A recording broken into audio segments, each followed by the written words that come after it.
ಶ್ರೀ ಶ್ರೀ ಸಚ್ಚಿದಾನಂದೇಂದ್ರ ಸರಸ್ವತಿ ಸ್ವಾಮಿಗಳವರ ಕೃಪಾ ಕಟಾಕ್ಷದಿಂದ ನಾವು ಪರಮಾರ್ಥ ಚಿಂತಾಮಣಿ ನೋಡೋದಕ್ಕೆ ಸಾಧ್ಯ ಆಗ್ತಾ ಇದೆ. ಹಿಂದೆ ನಾವು ಮುಖ್ಯವಾಗಿ ಹೆಗ್ಗುರುತುಗಳು, ನಮ್ಮ ನಿಜವಾದ ಪರಮಾರ್ಥ ಸ್ವರೂಪವನ್ನು ತಿಳ್ಕೋಬೇಕಾದ್ರೆ ಈ ಹೆಗ್ಗುರುತುಗಳನ್ನ ಚೆನ್ನಾಗಿ ಅರ್ಥ ಮಾಡ್ಕೋಬೇಕು, ಚೆನ್ನಾಗಿ ಮನನ ಮಾಡಬೇಕು, ಚೆನ್ನಾಗಿ ಅದರಲ್ಲಿ ಇದು ಮೊಸರು ಕಡಿತೀವಲ್ಲ ಹಾಗೆ ಮನನ ಮಂಥನ ತರ್ಕದಿಂದ ಮಾಡ್ಕೋಬೇಕು ಚೆನ್ನಾಗಿ. ಇದು ಫೌಂಡೇಶನ್ ಯಾವುದಕ್ಕೆ? ಆತ್ಮತತ್ವವನ್ನು ತಿಳ್ಕೊಳ್ಳೋದಕ್ಕೆ. ಅದಕ್ಕೋಸ್ಕರನೇ ಇದನ್ನು ಚೆನ್ನಾಗಿ ಪ್ರತಿಯೊಬ್ಬರು ದಯವಿಟ್ಟು ಈ 5 ಓದಿ. ಅಟ್ಲೀಸ್ಟ್ ಎಲ್ಲವೂ ಓದಬೇಕು, ಈಗ ಅಟ್ಲೀಸ್ಟ್ ಇಷ್ಟಾದರೂ ಓದಿ 5. ಸೊ 5 ಹೆಗ್ಗುರುತುಗಳು ಯಾವುದದು? ಯಾರಾದರೂ ಹೇಳಂಗಿದ್ರೆ ಹೇಳಿ. ಈಗ ಇವತ್ತೆಲ್ಲ ನೀವೇ ಮಾತಾಡಬೇಕು. 5 ಹೆಗ್ಗುರುತುಗಳು ಯಾವುದು? ನೋಡ್ಕೊಂಡು ಹೇಳಿದ್ರೂ ಪರವಾಗಿಲ್ಲ, ಯಾಕೆಂದ್ರೆ ನನಗೆ ಬರುತ್ತೆ, ನಿಮಗೂ ಬರಲಿ ಅಂತ ಅಷ್ಟೇ.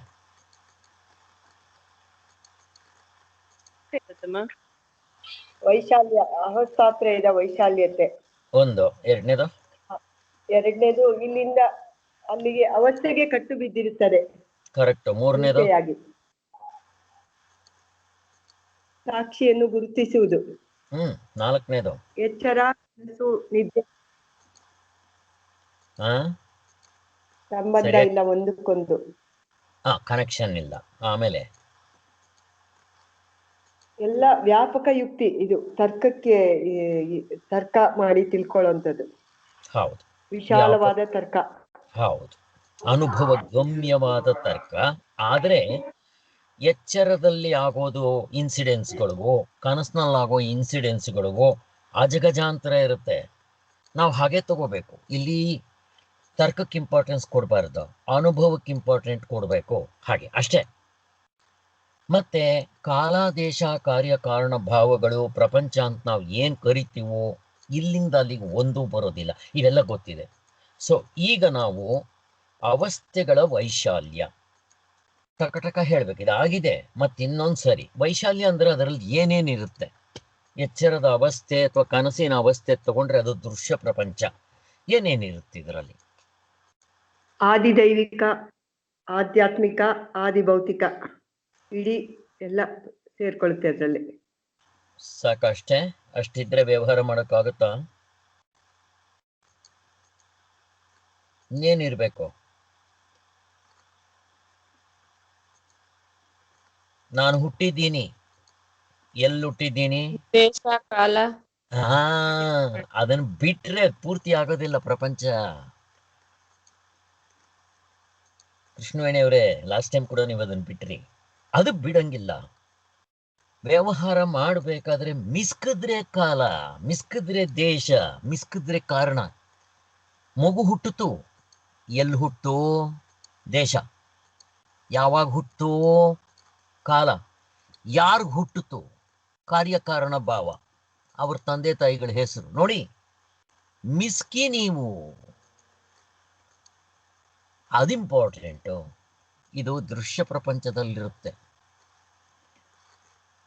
ಮತ್ತೆ ಈ ಪ್ರಪಂಚ ಸತ್ಯವಾಗಿದೆಯಾ? ಇಲ್ಲ. ಸತ್ಯವಾಗಿದೆಯಾ ಪ್ರಪಂಚ?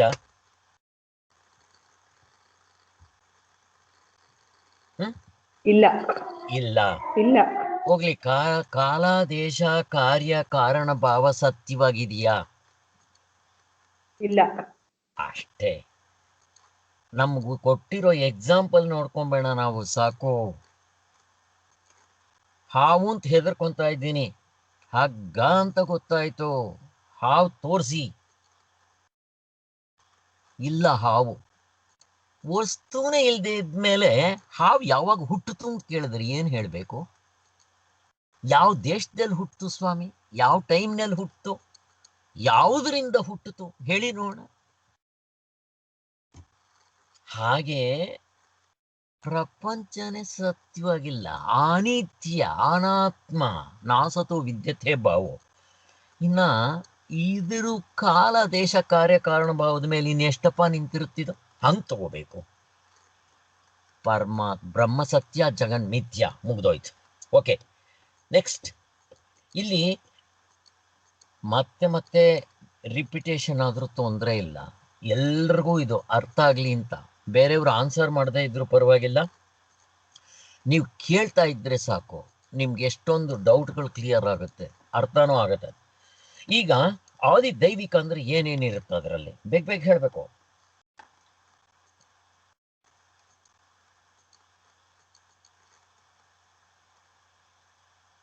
ಏನೇನಿರುತ್ತೆ ಆದಿ ದೈವಿಕದಲ್ಲಿ?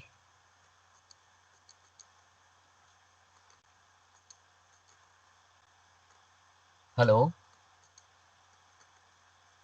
ಸೂರ್ಯ ಚಂದ್ರ ನಕ್ಷತ್ರಗಳು, ಆಮೇಲೆ ಪಂಚಭೂತಗಳು, ಪಂಚಭೂತಗಳಿಂದ ಆಗಿರೋದು 14 ಲೋಕಗಳು. ಓಕೆ. ಮತ್ ನನಗ್ ಗೊತ್ತಿರೋದು ಗೊತ್ತಿಲ್ದೇ ಇರೋದು ಇನ್ಯಾರಾದ್ರೂ ಬಂದು ಇನ್ಯಾವುದೋ ಲೋಕ ಸೇರಿಸ್ಲಿ, ಏನ್ ಸೇರಿಸಿದ್ರು ಎಲ್ಲಿರ್ಬೇಕು? ಆಕಾಶದಲ್ಲಿ ಇರ್ಬೇಕು. ಆಕಾಶ ಬಿಟ್ಟು ಮಿಸ್ಕಕ್ ಬರಲ್ಲ, ಸ್ಪೇಸ್ನಲ್ಲೇ ಇರ್ಬೇಕು. ಈಗ ಈ ಸ್ವರ್ಗ ನರಕ 14 ಲೋಕಗಳು ಎಲ್ಲಿದೆ? ಆಕಾಶದಲ್ಲೇ ಇದೆ. ಆಕಾಶ ಅಂತಂದ್ರೆ ಈ ಆಕಾಶ ಅಲ್ಲ, ಸ್ಪೇಸ್ ಅಂತಾನೆ ಅರ್ಥ. ಅದಕ್ಕೆ ಪರಮಾತ್ಮ ಫಸ್ಟು ಆಕಾಶವನ್ನು ಸೃಷ್ಟಿ ಮಾಡ್ದ, ಅಲ್ಲಿಂದನೇ ಮತ್ತೆಲ್ಲ ಬಂದಿದ್ದು. ಅದಕ್ಕೆ ನಿಮ್ಮ ಎಲ್ಲವೂ ಅಷ್ಟಾಗೋಯ್ತು. ಆದಿ ಭೌತಿಕ ಏನೇನು, ಮತ್ತೆ ಇದು ಆದಿ ದೈವಿಕ ಅಂತಾರಲ್ಲ, ಯಾಕೆ ಯಾತಿಕಂತಾರೆ? ದೈವಿಕ ಅಂದ್ರೆ ಏನರ್ಥ? ತುಂಬಾ ದಿನ ಇರುತ್ತೆ ಅದೆಲ್ಲ ಆಕ್ಚುಲಿ. ಹಂಗಲ್ಲ, ಶೈನ್, ಹೊಳಿತಾ ಇರುತ್ತೆ. ಇವಾಗ ಸೂರ್ಯ ಚಂದ್ರ ನಕ್ಷತ್ರಗಳು ಎಲ್ಲವೂ ಕೂಡ ಎಲ್ರು ನಮ್ಗಿಂತ ಅವ್ರು ಎಷ್ಟೊಂದು ಸತ್ವಗುಣದಲ್ಲಿರ್ತಾರೆ, ಹೊಳಿತಾ ಇರ್ತಾರೆ ಅಂತ ಹೇಳ್ತಾರೆ. ಶೈನ್ ಅಂತ, ಬೆಳಕು ಅಂತ ಹೇಳ್ತೀವಲ್ಲ ಹಾಗೆ, ಅಷ್ಟೇ. ಅದಕ್ಕೋಸ್ಕರನೇ ದೈವಿಕ ಅಂತಂದ್ರೆ ಶೈನ್, ಶೈನ್, ಹೊಳಿಯೋದು. ಅಂದ್ರೆ ಪಳಪಳ ಅಂತ ಮಿಂಚುತ್ತಾ ಇರೋದು. ಸೂರ್ಯ ನೋಡಿ, ಚಂದ್ರ ನೋಡಿ ಹೆಂಗಿರ್ತಾರೆ ಹಾಗೆ. ಓಕೆ, ನಕ್ಷತ್ರಗಳು ಹಾಗೆ, ಇನ್ನು ದೇವತೆಗಳು ಹಾಗೆ ಇರ್ತಾರಲ್ವಾ ಹಾಗೆ. ಇನ್ನು ಆದಿ ಭೌತಿಕ ಯಾರ್ಯಾರು? ಪಂಚಭೂತಗಳಿಂದ ಆಗಿರುವ ಎಲ್ಲ 24 ಜೀವರಾಶಿಗಳು, 84 ಲಕ್ಷ ಜೀವರಾಶಿಗಳು. ಹೌದು. ಸೊ ಅದರಲ್ಲಿ ಎಲ್ಲ ಬಂದ್ಬಿಡ್ತು, ಚರ ಅಚರ, ಚಲಿಸೋದು ಚಲಿಸದೆ ಇರೋದು, ಜೀವ ಇರೋದು ಜೀವ ಇಲ್ಲದೆ ಇರೋದು, ಎಲ್ಲ ಸೇರ್ಕೊಂಡ್ಬಿಡುತ್ತೆ. ಇನ್ನು ಆಧ್ಯಾತ್ಮಿಕ ಏನು? ಕರ್ಮೇಂದ್ರಿಯಗಳು ಜ್ಞಾನೇಂದ್ರಿಯಗಳು ಎಲ್ಲ ಆಧ್ಯಾತ್ಮಿಕ. 19 ಸೇರ್ಸ್ಕೊಂಡ್ಬಿಟ್ರೆ ಆಗೋಯ್ತು. ಈಗ ಈ ಆಧ್ಯಾತ್ಮಿಕ ಆಬ್ಜೆಕ್ಟ ಸಬ್ಜೆಕ್ಟ, ವಿಷಯನೋ ವಿಷಯೀನ? ವಿಷಯಿ.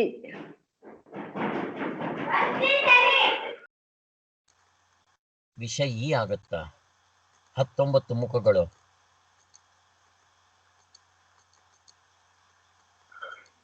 ವಿಷಯ. ವಿಷಯ ಆದ್ರೆ ಒಂದರ್ಥ ಇದೆ. ವ್ಯವಹಾರದ ದೃಷ್ಟಿಯಿಂದ ತಗೊಂಡಾಗ ಇದು ಸಬ್ಜೆಕ್ಟ್, ಇಲ್ಲಿಂದನೇ ನಾನು ಎಲ್ಲವನ್ನೂ ಮೆಜರ್ ಮಾಡೋದು. ವ್ಯವಹಾರ ದೃಷ್ಟಿಗೆ ಇದೇ ಸಬ್ಜೆಕ್ಟ್. ಆದರೆ ಪಾರಮಾರ್ಥ ದೃಷ್ಟಿಯಿಂದ ನೋಡಿದ್ರೆ ನಾನು ಏನ್ ಮಾಡ್ತೀನಿ ಹೇಳಿ? ಇವಾಗ ಇದನ್ನ ಏನಾಗ್ಬಿಡ್ಬೇಕು ಅವಾಗ? ಪಾರಮಾರ್ಥ ದೃಷ್ಟಿಯಿಂದ ತಿಳಿದುಕೊಳ್ತಾ ಇರ್ತೀನಿ, ಅದರಿಂದ ವಿಷಯ ಆಗುತ್ತೆ. ಈಗ ನನಗೆ ನನ್ನ ಶರೀರ, ನನ್ನ ಕೈ ಕಾಣ್ತಾ ಇದೆಯಪ್ಪ, ಈಗ ನನ್ನ ಪುಸ್ತಕ ಕಾಣ್ತಾ ಇದೆ, ನನಗಿಂತ ದೂರ ಇದು ವಿಷಯ, ಆಬ್ಜೆಕ್ಟ್. ನನ್ನ ಮೊಬೈಲ್ ನನಗೆ ಕಾಣ್ತಾ ಇದೆಯಪ್ಪ, ನನಗೆ ಆಬ್ಜೆಕ್ಟ್ ನನಗಿಂತ ಬೇರೆ ಇದೆ. ಈಗ ನನ್ನ ಕೈ ನನಗೆ ಕಾಣ್ತಾ ಇದೆ, ನನ್ನ ಕಾಲು ಕಾಣ್ತಾ ಇದೆ, ನನ್ನ ಹೊಟ್ಟೆ ಕಾಣ್ತಾ ಇದೆ, ನನ್ನ ಎದೆ ಕಾಣ್ತಾ ಇದೆ. ಕನ್ನಡಿ ಮುಂದೆ ನಿಂತ್ಕೊಂಡ್ರೆ ನನ್ನ ಮುಖ ಕಾಣುತ್ತೆ, ಹಿಂದೆಗಡೆ ನೋಡ್ಕೊಂಡ್ರೆ ನನ್ನ ಬೆನ್ ಕಾಣುತ್ತೆ. ಎಲ್ಲ ಕಾಣ್ತಾ ಇದ್ಮೇಲೆ ನಿಮಗೆ ವಿಷಯ ಆದ್ಮೇಲೆ ಸಬ್ಜೆಕ್ಟ್ ಹೆಂಗಾಗತ್ತೆ ಇದು? So this is object. ಹಾಗಾದ್ರೆ ಸಬ್ಜೆಕ್ಟ್ ಯಾವುದು?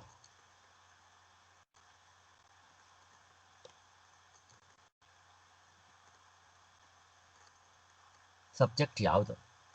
ವಿಷಯಿ ಯಾವುದು? ಅರಿವು. ಅರಿವು. ಆತ್ಮನನ್ನೇ ಇಲ್ಲಿ ಸಬ್ಜೆಕ್ಟ್ ಅಂತ ಕರೆಯೋದು. ಎಷ್ಟು ಚೆನ್ನಾಗಿದೆ ನೋಡಿ, ನಮ್ಮ ಸ್ವಂತ ಅನುಭವ. ಆನ್ಸರು ಹಾಗೆ ಮಾಡ್ತೀವಿ ನಾವು, ಏನಿಲ್ಲ. ಶರೀರ ನನ್ನದು, ನಾನು ಅಂತನ್ಲಿ ನೋಡ, ಕನ್ನಡಕ ನನ್ನದು, ಬೇಕಾದ್ರೆ ಬಿಟ್ಟಿರ್ತೀನಿ. ಬಟ್ಟೆ ನನ್ನದು. ಎರಡನೇ ಇದರಲ್ಲಿ ಭಗವಂತ ಹೇಳ್ತಾನೆ, ಹುಟ್ಟೋದು ಸಾಯೋದು ಅನ್ನೋದು ನಿನ್ ಬಟ್ಟೆ ಬದಲಾಯಿಸ್ಕೊಳ್ಳಂಗೆ. ಬಟ್ಟೆ ನನ್ನದು, ತೆಗ್ದಾಕ್ತೀನಿ, ಹೊಸ್ದಾಕೊಂತೀನಿ. ಶರೀರ ನಂದು. ನಮ್ಗೆ ಗೊತ್ತಿದೆಯಲ್ಲ, ಮತ್ತಿನ್ನೇನು ಪುನರ್ಜನ್ಮ ಇದೆಯಾ ಇಲ್ವಾ ಪ್ರಶ್ನೆ ಕೇಳೋದು. ಇದು ಆಬ್ಜೆಕ್ಟು ನನ್ನದು ಅಂತ ಹೇಳ್ತಾ ಇದ್ದೀನಿ. ಬದಲಾಯಿಸಿದ್ರೆ ಏನು ತಪ್ಪಿದೆ ಅದ್ರಲ್ಲಿ? ನಾನು ಕನ್ನಡಕ ಹೋಯ್ತು, ಬಿಸಾಕ್ತೀನಿ, ಬದಲಾಯಿಸ್ತೀನಿ, ಹಾಕ್ಕೊಂತೀನಿ.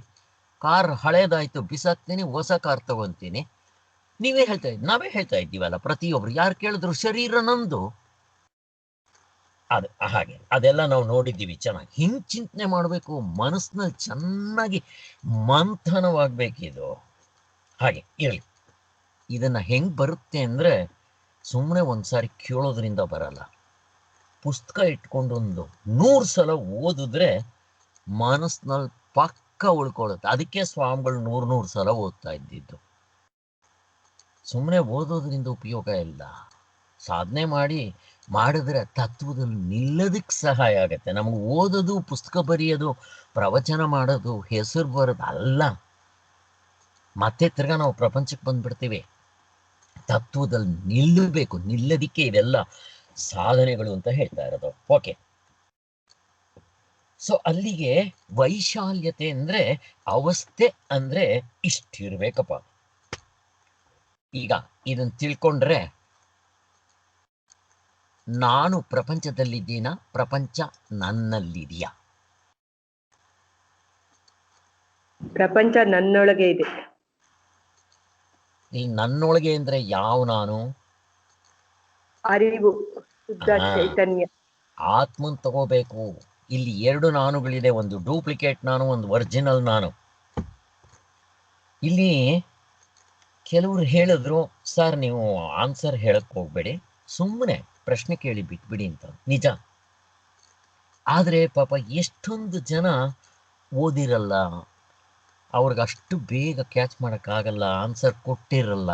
ನಾನು ಆನ್ಸರ್ ಅಕಸ್ಮಾತ್ ಇನ್ನೊಂದು ಸಾರಿ ರಿಪೀಟ್ ಮಾಡಿದ್ರೆ ಅವ್ರಿಗೆ ಕ್ಯಾಚ್ ಆಗುತ್ತೆ. ಎಷ್ಟೋ ಸಾರಿ ನೀವುಗಳು ಆನ್ಸರ್ ಕೊಡೋದು ಸ್ಪಷ್ಟವಾಗಿ ಕೇಳದೆ ಇರ್ಬೋದು. ಇವೆಲ್ಲ ಪ್ರಾಬ್ಲಮ್ ಆಗುತ್ತೆ. ಅದಕ್ಕೋಸ್ಕರ ಸ್ವಲ್ಪ ಸಮಯ ವ್ಯರ್ಥ ಆದರೂ ಪರವಾಗಿಲ್ಲ. ಈಗ ನಾವು ನಮ್ಮೊಬ್ಬರದ್ದು ನೋಡ್ಕೋಬಾರ್ದು, ಪ್ರತಿಯೊಬ್ಬರದ್ದು ನೋಡ್ಕೋಬೇಕು. ಅದಕ್ಕೋಸ್ಕರ ನಾನು ಮತ್ತೆ ಅದನ್ನು ಆನ್ಸರ್ ಹೇಳಿದ್ರು ತಪ್ಪಿಲ್ಲ. ನಾನು ಹೇಳುವಾಗ ಕ್ಲಿಯರ್ ಆಗಿ ಕೇಳಿಸ್ತಾ ಇರ್ತಾರೆ.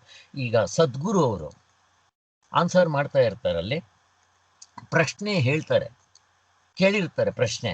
ನಮ್ಗೆ ಆ ಪ್ರಶ್ನೆ ಯಾವುದೋ ಕೇಳಿಸಿರಲ್ಲ, ಅವರೆಲ್ಲೋ ದೂರದಲ್ಲಿರ್ತಾರೆ. ಅಫ್ಕೋರ್ಸ್ ಮೈಕ್ ಕೊಟ್ಟಿರ್ತಾರೆ. ಅವಾಗ ಸದ್ಗುರು ಅವರು ಕೂಡ ಅದನ್ನ ಪ್ರಶ್ನೆ ಇಂಥದ್ದು ಕೇಳ್ತಾ ಇದ್ದಾರೆ ಅಂತ ಹೇಳಿದ್ರೆ ಸ್ಪಷ್ಟವಾಗಿ ಅರ್ಥ ಆಗತ್ತೆ. ಆ ದೃಷ್ಟಿಯಿಂದ ಅಷ್ಟೇ, ಇನ್ನೇನಿಲ್ಲ. ಓಕೆ, ಇಲ್ಲಿಗೆ ನೋಡಿ, ನಾವು ತಿಳ್ಕೊಂಡಿರೋದಕ್ಕೂ ವ್ಯವಹಾರ ದೃಷ್ಟಿಯಿಂದ ನಾನು ಪ್ರಪಂಚದಲ್ಲಿದ್ದೀನಿ ಅಂತ ಅನ್ನೋದಿಕ್ಕೂ, ಪಾರಮಾರ್ಥ ದೃಷ್ಟಿಯಿಂದ ನೋಡಿದಾಗ ಪ್ರಪಂಚ ನನ್ನಲ್ಲಿದೆ. ಇದನ್ನ ಅನುಭವದಿಂದ ತೋರಿಸ್ಬೇಕು. ಹೇಗೆ ತೋರಿಸ್ತೀರ?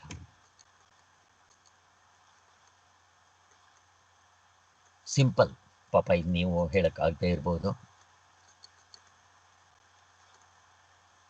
ನಾನು ಕನಸನ್ನು ಚೆನ್ನಾಗಿ ಎಕ್ಸ್ಪ್ಲೈನ್ ಮಾಡ್ತೀರಾ, ಟಕ ಎಕ್ಸ್ಪ್ಲೈನ್ ಮಾಡ್ತೀರಾ. ಅಲ್ಲೇನಿರುತ್ತೆ? ಇಷ್ಟು ಇರುತ್ತೆ ದೃಶ್ಯ ಪ್ರಪಂಚ. ಅವ್ರನ್ನೇ ಕೇಳಿ, ಯಾತ್ರಲ್ಲಿ ಕಂಡ್ರಿ ಇದನ್ನ? ಕನಸಿನಲ್ಲಿ ಕಂಡೆ ಸರ್. ಈಗ ಪ್ರಪಂಚ ಕನಸಿನಲ್ಲಿ ಅವಸ್ಥೆಯಲ್ಲಿದೆಯಾ, ಅವಸ್ಥೆ ಪ್ರಪಂಚದಲ್ಲಿದೆಯಾ? ಹೇಳಿ. ಪ್ರಪಂಚ ಅವಸ್ಥೆ ಎಲ್ಲಿದೆಯೋ, ಅವಸ್ಥೆ ಪ್ರಪಂಚದಲ್ಲಿದೆಯೋ?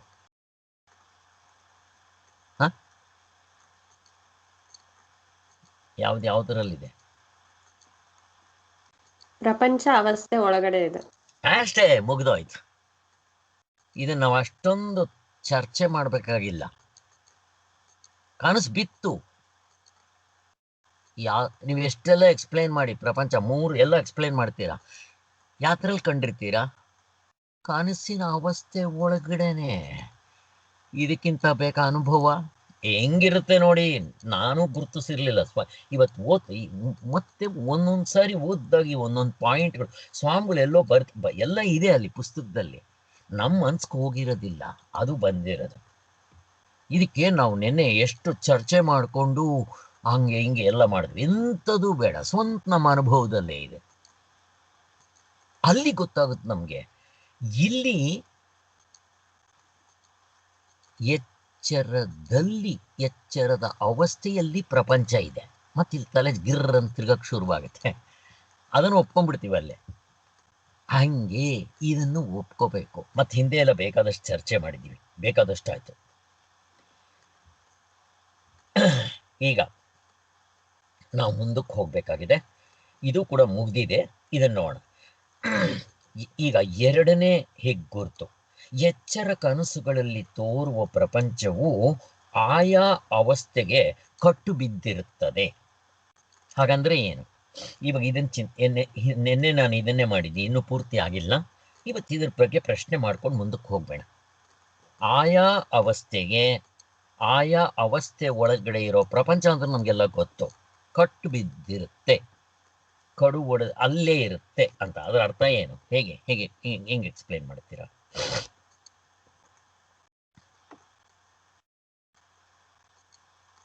ನಮ್ಮ ಅನುಭವದ ಮಾತೆ. ದಿನ ನಾವು ಎಚ್ಚರ ಕನಸು ನಿದ್ದೆ ಆಗ್ತಾ ಇರುತ್ತಲ್ಲ, ಅದನ್ನ ಇಟ್ಕೊಂಡೇ ಹೇಳ್ಬೇಕಾಗಿರೋದು. ಫಸ್ಟ್ ಆಫ್ ಆಲ್ ಇದೇನು ನಾವು ಕನಸಿಗೆ ನಿದ್ದೆಗೆ ತಗೊಂಡೋಗಲ್ಲ ಅಷ್ಟೇ. ಕರೆಕ್ಟ್ ಅಲ್ವಾ? ಅದಕ್ಕೆ ಎಕ್ಸಾಂಪಲ್ಸ್ ಕೊಡಿ, ಯಾವ್ದಾದ್ರು ಒಂದು ಇನ್ಸಿಡೆನ್ಸ್ ಹೇಳಿದ್ರೆ ಗೊತ್ತಾಗುತ್ತೆ ಬೇರೆಯವ್ರಿಗೂ.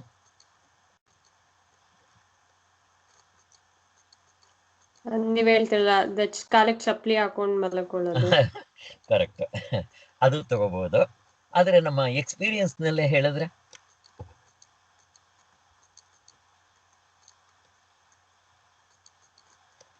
ಹೆಂಡತಿ ಮಕ್ಳು ಎಲ್ಲ ಇರ್ತಾರೆ, ಆದ್ರೆ ಯಾರು ತಗೊಂಡೋಗ್ತೀರಾ? ಹೋಗ್ಲಿ, ಏನೋ ಬೇಡವಾ? ಇಲ್ಲಿರೋದೇ 3 ಪ್ರಪಂಚ ಅಂದ್ರೆ 6 ನೋಡ್ಬಿಡಿ ಒಂದ್ಸಾರಿ. ಒಂದೊಂದು ನೀವು ಹಿಡ್ಕೊಳ್ಳಿ, ಪರೀಕ್ಷೆ ಮಾಡಿ ಬರುತ್ತಾ ಅಂತ. ಮೊದಲನೇದು ಆದಿ ದೈವಿಕ ಬರುತ್ತಾ? ಆದಿ ದೈವಿಕ ಕನಸಿಗೆ ಇಲ್ಲಿಂದ ಬರುತ್ತಾ? ಇಲ್ಲ ಇಲ್ಲ ಇಲ್ಲ, ಬರಲ್ಲ, ಯಾವ್ದು ಬರಲ್ಲ, ಬರೋದಿಲ್ಲ. ಈಗ ಇಲ್ಲಿರೋ ಸೂರ್ಯನ ಅಲ್ಲಿಗೆ ತಗೊಂಡೋಗಿ ನೋಡ, ಆಗಲ್ಲ. ಇಲ್ಲಿ ನಮ್ಗೆ ಕನಸು ಕಾಣುವಾಗ ರಾತ್ರಿ ನಾವು ಮಲಗಿದ್ದೀವಿ, ಸೂರ್ಯನೇ ಇಲ್ಲ. ನಿಮ್ ಕನಸಿನಲ್ಲಿ ಸೂರ್ಯ ಕಾಣ್ತಾನೆ. ಏನ್ ಈ ಸೂರ್ಯನ್ ತಗೊಂಡೋದ್ರೇನೋ? ಅಲ್ಲಿ ತಗೊಂಡೋಗಕ್ಕಾಗಲ್ಲ, ಯಾವುದು ತಗೊಂಡೋಗಕ್ಕಾಗಲ್ಲ. ಅದಕ್ಕೆ ಆದಿ ದೈವಿಕ ಬರಲ್ಲ. ಇನ್ನು ಆದಿ ಭೌತಿಕ ಏನ್ ಹೇಳ್ತೀರಾ? ಎಕ್ಸಾಂಪಲ್, ಆದಿ ಭೌತಿಕ. ಈ ದೇಹ, ಈ ಮನಸ್ಸು ಕೂಡ ಕನ್ಸಕ್ ಬರಲ್ಲ. ಅಲ್ಲ, ಆದಿ ಭೌತಿಕ ಕೇಳ್ತಾ ಇದ್ದೀನಿ. ಓಕೆ, ನಮ್ ಜೊತೆ ಇರೋ ಗಂಡ ಹೆಂಡತಿ ಅವರು ಬರಲ್ಲ. ಯಾವ್ದು ತಗೊಂಡ್ ಹೋಗ್ತೀರಾ? ನಿಮ್ ಕಾರ್ ತಗೊಂಡೋಗಿ ಅಲ್ಲಿಗೆ ನೋಡೋಣ.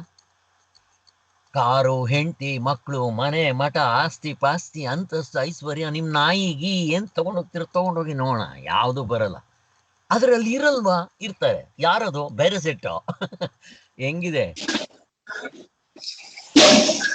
ದೇವ್ರೆಲ್ಲ 2 ಸೆಟ್ ಕೊಡ್ತಾನೆ. ಮತ್ ನಾವ್ಯಾಕೆ ಎದುರ್ಕೋಬೇಕು? ಎಚ್ಚರದಲ್ಲಿ ಏನಾದ್ರು ಒಂದು ಆಗ್ಬಿಟ್ರೆ ನಾವ್ಯಾಕೆ ಎದುರ್ಕೋಬೇಕು? ಇನ್ನೊಂದ್ ಸೆಟ್ ಇದೆ ನಮ್ಮ ಹತ್ರ.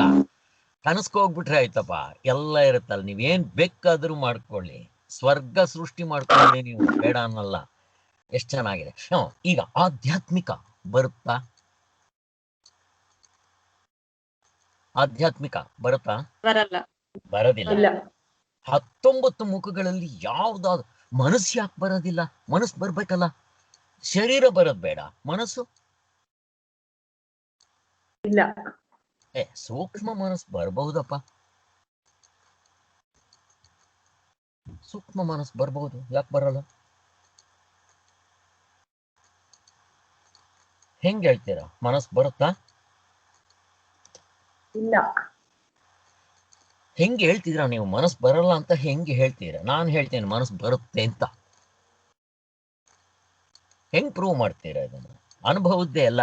ಎಚ್ಚರ ಕನಸು ನಿದ್ದೆ ಅನುಭವನೇ ನೋಡ್ಕೊಂಡು ಹೇಳ್ಬೇಕು ಅಷ್ಟೇ.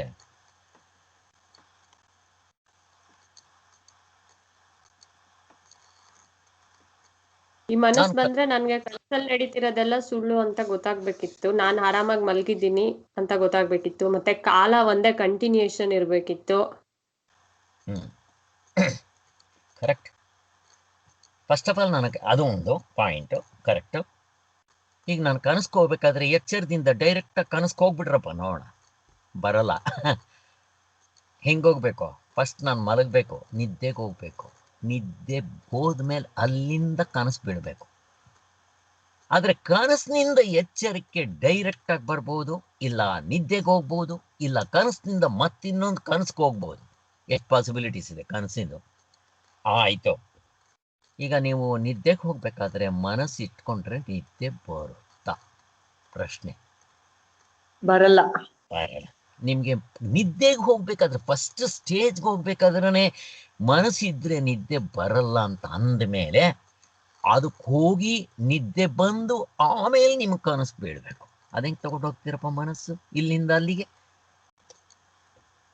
ಕೆಲವರು ಯಾರು ತುಂಬ ಬುದ್ಧಿವಂತರು ಈಗಿನ ಕಾಲದವರು, ಅಂದರೆ ಶಂಕರಾಚಾರ್ಯ ಆದಮೇಲೆ ಸುರೇಶ್ವರಾಚಾರ್ಯ ಆದಮೇಲೆ ಬಂದವರು, ಅಲ್ಲಿ ಎಚ್ಚರದ ಮನಸ್ಸಿರುತ್ತೆ, ಸೂಕ್ಷ್ಮ ಶರೀರದ ಮನಸ್ಸಿರುತ್ತೆ ಅಂತ ಹೇಳ್ತಾರೆ ಅವರು. ಹೇಳಿ ಇದಕ್ಕೆ ಹೆಂಗೆ ಹೇಳ್ತಾರೆ ಅವ್ರು? ಹೆಂಗೆ ಹೇಳ್ತಾರೆ ನೋಡಿ, ಹಿಂಗೆ ಹೇಳ್ತಾರೆ. ಇದು ಬಿಟ್ಬಿಡಿ, ನಿದ್ದೆನಲ್ಲಿ ಸೂಕ್ಷ್ಮ ಮನಸ್ಸಿರುತ್ತೆ ಅಂತಾರವರು.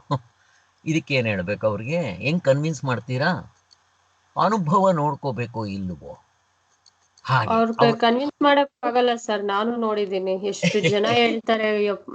ನಾನ್ ಅದಕ್ಕೆ ಸುಮ್ನೆ ಇವಾಗ ಯಾರ ಹತ್ರನು ಏನು ಹೇಳೋದೇ ಇಲ್ಲ. ಅಂತೀನಿ. ಎಷ್ಟು ಜನ ಸರ್, ಎಷ್ಟು ಸ್ಪೀಚ್ ಕೇಳ್ತೀನಿ ಯೂಟ್ಯೂಬ್ ಅಲ್ಲಿ. ಒಂದೊಂದ್ಸತಿ ಏನ್ ಹೇಳ್ತಾರೆ ಅನ್ನೋದಕ್ಕೆ ಕೇಳ್ತೀನಿ ನಾನು. ಎಲ್ಲಾರು ಇದೇ ಹೇಳ್ತಾರೆ, ಇದೇ ಮನ್ಸ್ ಬರುತ್ತೆ, ಇದೇ ಸೂಕ್ಷ್ಮ ಮನ್ಸಿರುತ್ತೆ, ಸೂಕ್ಷ್ಮ ಶರೀರ. ಇಲ್ಲಿ ನೀವ್ ನೋಡಿರೋದೇ ಈ ಮನ್ಸೆಲ್ಲ ಮೆಮೊರೈಸ್ ಮಾಡ್ಕೊಂಡು ಚಿತ್ತದಲ್ಲಿ ಇಟ್ಕೊಂಡು ಅದನ್ನೇ ಬೇರೆ ಬೇರೆ ತರ ತೋರ್ಸುತ್ತೆ ಕನ್ಸಲ್ಲ ಅಂತಾನೆ ಹೇಳ್ತಾರೆ ಎಲ್ಲಾರು. ಕರೆಕ್ಟ್. ನಾವು ಅವ್ರು ಕನ್ವಿನ್ಸ್ ಮಾಡೋಕ್ಕಾಗೋದಿಲ್ಲ, ಬಿಟ್ಬಿಡ್ಬೇಕು. ಬಟ್ ನಾವು ಹೇಳೋದು ಬಿಡಬಾರ್ದು. ಬೀಜ ಹಾಕೋದು ಹಾಕಬೇಕು, ಅದು ಎಲ್ಲಿ ಗಿಡ ಬರುತ್ತೋ ಗೊತ್ತಿಲ್ಲ. ಬೆಟ್ಟದ ಮೇಲೆ ಎಲ್ಲಿ ಬೀಳುತ್ತೋ ಬೀಳಲಿ, ಕೊಚ್ಕೊಂಡೋಗಿ ಎಲ್ಲೋ ಒಂದು ಕಡೆ ಅದು ಗಿಡ ಬೆಳೆಯುತ್ತೆ, ಸಸಿ ಬೆಳೆಯುತ್ತೆ, ನಮಗೆ ಗೊತ್ತಿಲ್ಲ. ವಿವೇಕಾನಂದರು ಹೆಂಗೆ ಬೆಳೆದ್ರು, ಹಾಗೆ ಹೊಳೆ ನರಸೀಪುರ ಸ್ವಾಮಿಗಳು ಹೆಂಗೆ ಬೆಳೆದ್ರು, ಅವರೇನಾದರೂ ಬೀಜ ಇವ್ರು ಯಾರು ಕೇಳೋದಿಲ್ಲ ಅಂತ ಹೇಳಿಬಿಟ್ಟಿದ್ರೆ ಬಿಟ್ಬಿಡ್ಬೋದಾಗಿತ್ತು. ನಾವು ನಮ್ಮ ಕರ್ತವ್ಯ ಮಾಡಿಬಿಡ್ಬೇಕು. ಕರ್ಮಣ್ಯವ ಅಧಿಕಾರಸ್ತು ಮಾ ಫಲೇಷು ಕದಾಚನ, ಹಾಗೆ. ಬಟ್ ನಾವು ಹೇಳೋದ್ರಿಂದ ನನಗೆ ಮನಸ್ಸಿನಲ್ಲಿ ರಿಪಿಟೇಷನ್, ನನಗೆ ಸಾಧನೆ ಆಗ್ತಾ ಇದೆ. ನಾನು ನಿಮಗೆ ಪ್ರವಚನ ಮಾಡೋದು ನನಗೋಸ್ಕರ, ಸ್ವಾರ್ಥ ಇದೆ ಅಲ್ಲಿ. ಆದರೆ ನಾನೊಬ್ಬರು ಗುರುಗಳಿಂದ ಕಲಿತೆ. APS ಕಾಲೇಜ್ಗೆ ನರಸಿಂಹಮೂರ್ತಿಗಳು ಅಂತ ಬರ್ತಾ ಇದ್ರು. ಅವ್ರು ಯೋಗ ಹೇಳ್ಕೊಡ್ತಾ ಇದ್ರು. 1.5 ವರ್ಷ 6 ತಿಂಗಳು ಬರೀ ಯೋಗಾಸನ. ಇನ್ನು ಬರೀ ವಾರದಲ್ಲಿ ಒಂದೇ ದಿನ ಭಾನುವಾರ ಮಾತ್ರ. ಅದು ಬೆಳಿಗ್ಗೆ ಅವರು 7 ಗಂಟೆಗೋ ಏನೋ ಬಂದರೆ ಮಧ್ಯಾಹ್ನ 3 ಗಂಟೆವರೆಗೂ 3 ಬ್ಯಾಚಸ್ ಮಾಡ್ತಾ ಇದ್ರು. ಒಂದು ಸೀನಿಯರು, ಇನ್ನೊಂದು ಮಿಡ್ಲು, ಇನ್ನೊಂದು ಫಸ್ಟ್ ಎತ್ಕೊಂತಾನೆ ಮೊದಲನೇ ಬ್ಯಾಚ್ ಯೋಗಾಸನ, ಸೆಕೆಂಡ್ ಬ್ಯಾಚ್ ಪ್ರಾಣಾಯಾಮ, ಯೋಗಾಸನ ಆದಮೇಲೆ ಸೆಕೆಂಡ್ ಬ್ಯಾಚ್, ಆಮೇಲೆ 3ನೇದು ಧ್ಯಾನ. ಹಿಂಗೆ ಅವ್ರು ಹೇಳ್ಕೊಡ್ತಾ ಇದ್ರು. ಒಬ್ರತ್ರ ಒಂದು ಪೀಸ್ ತಗೊಳ್ತಾ ಇರಲಿ. ಇದು ಬಟ್ ಇವಾಗ ಡಾಕ್ಟ್ರೆ, ಕನಸಿನಲ್ಲಿ ಒಬ್ಬೊಬ್ರಿಗೊಂದೊಂಥರ ಬರುತ್ತಲ್ಲ, ಯೂನಿಫಾರ್ಮಿಟಿ ಇರಲ್ಲ. ಹೆಂಗೆ ಅದು ಕನಸು? ನಾವು ಈ ಮನೇಲಿ ಇದ್ದಂಗೆ ಆಗುತ್ತೆ, ಯಾರೋ ಫ್ರೆಂಡ್ಸ್ ಮೀಟ್ ಮಾಡ್ದಂಗೆ ಆಗ್ತದೆ. ಒಬ್ಬೊಬ್ರ ಕನಸು ಒಂದೊಂದ್ ತರ ಇರ್ತದೆ. ಅದ್ ಹೆಂಗೆ ಕ್ರಿಯೇಟ್ ಆಗುತ್ತೆ? ಆತ್ಮನೇ ಕ್ರಿಯೇಟ್ ಮಾಡ್ಕೊಂಡ್ಬಿಡ್ತಾನ ಅಷ್ಟೇ? ಯಾವ್ದ್ರ ಮೇಲೆ ಕ್ರಿಯೇಟ್ ಮಾಡ್ಕೊಂತಾನೆ ಆತ್ಮ? ಅಲ್ಲಲ್ಲ, ಮನಸ್ಸು ಕ್ರಿಯೇಟ್ ಮಾಡ್ಕೊಳ್ಳುತ್ತೆ. ಬಟ್ ಈ ಮನಸ್ಸಲ್ಲ, ಬೇರೆ ಮನಸ್ಸು. ಬೇರೆ ಮನಸ್ಸು, ಅಲ್ಲಿ ಒಂದು ಮನಸ್ಸು ಇರುತ್ತಲ್ವಾ. ಈಗ ಅಷ್ಟೆಲ್ಲ ಬೇಡ. ಇಲ್ಲಿ ಪ್ರಪಂಚ ಸೃಷ್ಟಿ ಮಾಡ್ಕೊಂಡಿದೆ. ಯಾರು? ದೇವರೆಲ್ಲ ಸೃಷ್ಟಿ ಮಾಡಿರೋದು, ನಾವೇ ಮಾಡ್ಕೊಂಡಿರೋದು. ಇವಾಗ ಅದನ್ನ ಹೇಳಲ್ಲ. ಏನ್ ಹೇಳ್ತೀವಿ ಗೊತ್ತಾ? ದೇವ್ರು ಸೃಷ್ಟಿ ಮಾಡ್ದ ಅಂತ ದೇವ್ರ ಮೇಲೆ ಹಾಕ್ತೀವಿ. ಸೃಷ್ಟಿ ಮಾಡೋದು ಪ್ರಪಂಚ, ದೇವ್ರು ಅಂತ ಅನ್ಬಿಡ್ತೀವಿ, ಅಂತೀವಿ. ಅನ್ಬೇಕು, ಅದ್ ಹಂಗೆ ತಗೊಂಡ್ ಹೋಗ್ತಾರೆ. ನೀವು ಪಾಯಿಂಟ್ ಎಲ್ಲೋ ಅಲ್ಲಾಡ್ಸಕ್ಕಾಗಲ್ಲ. ಒಂದು. ಎರಡನೇದು, ಫಸ್ಟ್ ಎತ್ಕೊಂತಾನೆ ಹಾವು ನನಗೆ ಸೃಷ್ಟಿ ಆಗಿದೆ, ನಾನು ಹೆದರ್ಕೊಂತಾ ಇದ್ದೀನಿ, ನನ್ನ ದೃಷ್ಟಿಯಿಂದ ಸೃಷ್ಟಿ ಆಗಿದೆ. ಈಗ ಅದು ಹಾವಲ್ಲ ಹಗ್ಗ ಅಂತ ಹೇಳೋವನು ಹಾವೆಲ್ಲ ಬಿಟ್ಬಿಡ ಅಂದ್ರೆ ಅವನಿಗೇನು ಭಯ ಹೋಗೋದಿಲ್ಲ. ತೋರಿಸ್ಬೇಕು ಅವನಿಗೆ. ತೋರಿಸ್ಬೇಕಾದ್ರೆ ಅಲ್ಲಿ ಹೌದಪ್ಪ ಹಾವಿದೆ ತಾಳು ಅಂತ ಹೇಳಿ ಅಲ್ಲಿ ಒಪ್ಕೋಬೇಕಾಗುತ್ತೆ. ಈಗ ಹಗ್ಗ ಅಂತ ಗೊತ್ತಾದ ಮೇಲೆ ಹಾವು ಹುಟ್ಟುತ್ತಾ? ಕೆಲವರು ವೇದಾಂತಿಗಳು ಈ ಹಾವು ಹುಟ್ಟೋದಿಕ್ಕೆ 2 ಗಂಟೆ ಹೇಳ್ತಾರಂತೆ, ಹಾವು ಹುಟ್ಟುತ್ತು ಅನ್ನೋದಿಕ್ಕೆ. ನಮ್ಮ ಕುಲಕರ್ಣಿ ಸ್ವಾಮಿಗಳು ಹಾಸ್ಯವಾಗಿ ಹೇಳ್ತಾ ಇದ್ರು ಅವ್ರ ಗುರುಗಳಿಗೆ, ಸ್ವಾಮಿ ಸ್ವಲ್ಪ ಗುಗ್ರಿ ಕಾಳು ಹಚ್ಚಿಬಿಡಿ, ಹಂಗೆ ಹಂಚಿಬಿಡಿ, ಯಾಕೆಂದ್ರೆ ನೀವು ಕಷ್ಟಪಟ್ಟು 2 ಗಂಟೆ ಹಾವನ್ನು ಹುಟ್ಟಿಸಿದ್ದೀರಲ್ವಾ ಅಂತ. ಇದಕ್ಕೆ 2 ಗಂಟೆ ಸರ್ಕಸು, ತರ್ಕ ಮಾಡಿ ಅದು ಮಾಡಿ ಹಾವು ಹುಟ್ಟಿತು. ಅಯ್ಯಯ್ಯಪ್ಪ, ಇಷ್ಟು ಬೇಕಾ? ವೇದಾಂತ ತುಂಬಾ ಸುಲಭವಾಗಿದೆ. ಇದನ್ನ ಇಂಟೆಲೆಕ್ಚುಯಲ್ ಜಗ್ಲರಿ ಮಾಡಿ ಹಾಳು ಮಾಡಿಬಿಟ್ಟು ಅರ್ಥ ಮಾಡದೇ ಇರೋಂಗೆ ಇದು ಪಂಡಿತರು ಸೊತ್ತು ಅಂತಾರೆ ಮಾಡಾಕ್ಬಿಟ್ಟಿದ್ದಾರೆ. ಅದು ಬಂದಿರ ಅದನ್ನ ನಾವು ಹಂಗಾದ್ರೆ ಇವಾಗ ಕನಸಿನಲ್ಲಿ ಬೇರೆ ಬೇರೆ ಮನಸ್ಸು ಬರುತ್ತೆ ಅಂತ ಹೇಳ್ತಿರಲ್ಲ, ಬೇರೆ ಸೆಟ್ಟೆ ಮನಸ್ಸೇ ಬೇರೆ. ಹೌದು. ಆ ಮನಸ್ಸಿಗೂ ಎಚ್ಚರದಲ್ಲಿರೋ ಮನಸ್ಸಿಗೆ ಏನೋ ಕಾಂಟ್ಯಾಕ್ಟ್ ಇರೋದಿಲ್ಲ ಅಂತನಾ? ಹಿಂಚಿತ್ ಇರೋದಿಲ್ಲ. ಈಗ ಇಲ್ಲಿರೋ ಶರೀರಕ್ಕೂ ಅಲ್ಲಿರೋ ಶರೀರಕ್ಕೂ ನಾನು ಕಾಂಟ್ಯಾಕ್ಟ್ ತೋರಿಸಿ, ಯಾವ್ದಾದ್ರು ಒಂದ್ ತೋರಿಸಿ ನೋಡ. ಈಗ ಇಲ್ಲಿ ಜನಕ ಮಹಾರಾಜ, ಅಲ್ಲಿ ಭಿಕ್ಷುಕ. ಹಾಗಾದ್ರೆ ಅವನಿಗೆ ನೆನಪು ಬರ್ಬೇಕಾಗಿತ್ತು, ಇದೇ ಮನಸ್ಸು ಬಂದಿದ್ರೆ ನೆನಪು ಬರ್ಬೇಕಾಗಿತ್ತು. ದಿವ್ಯ ಅವ್ರು ಹೇಳಿದ್ರಲ್ಲ, ಈ ಪಾಯಿಂಟ್ ಚೆನ್ನಾಗಿ ಜ್ಞಾಪಕ ಇಟ್ಕೋಬೇಕು. ಈಗ ನೀವು ಬೆಳಿಗ್ಗೆಯಿಂದ ರಾತ್ರಿವರೆಗೂ ಏನ್ ಮಾಡಿದ್ದೀರಾ ಅಂತ ಕೇಳಿ, ಪ್ರತಿಯೊಬ್ರು ಟಕ ಟಕ ಟಕ ಟಕ ಹೇಳ್ತೀರಾ. ಎಲ್ರೂ ಬೆಳಿಗ್ಗೆಯಿಂದ ರಾತ್ರಿವರೆಗೂ ಎದ್ದಾಗ್ಲಿಂದ ಇಲ್ಲಿವರೆಗೂ ಹೇಳ್ತೀರಾ.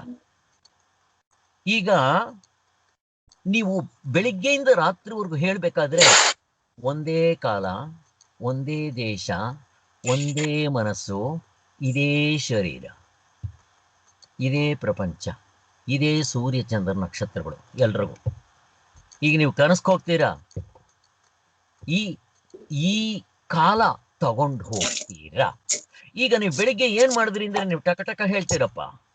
ಕನಸಿನಲ್ಲೂ ಇದೇ ಮನಸ್ಸು ಬಂದಿದ್ದಿದ್ರೆ, ಇದೇ ಕಾಲ ಬಂದಿದ್ರೆ, ನೀವು ನಾನು ಎಚ್ಚರದಿಂದ ಕನಸು ಬಂದಿದ್ದೀನಿ, ನಾನು ಜನಕ ಮಹಾರಾಜ, ಈಗ ತಾನೇ ಮೃಷ್ಟಾನ್ನ ಭೋಜನ ಊಟ ಮಾಡಿದ್ದೀನಿ, ನಾನ್ ಯಾಕೆ ಭಿಕ್ಷೆ ಎತ್ಬೇಕು? ಕಾಲ ಮೇಲೆ ಕಾಲ ಹಾಕೊಂಡು ಕೂತ್ಕೊಳ್ಳಿ. ಯಾಕೆ ಮಾಡಲ್ಲ?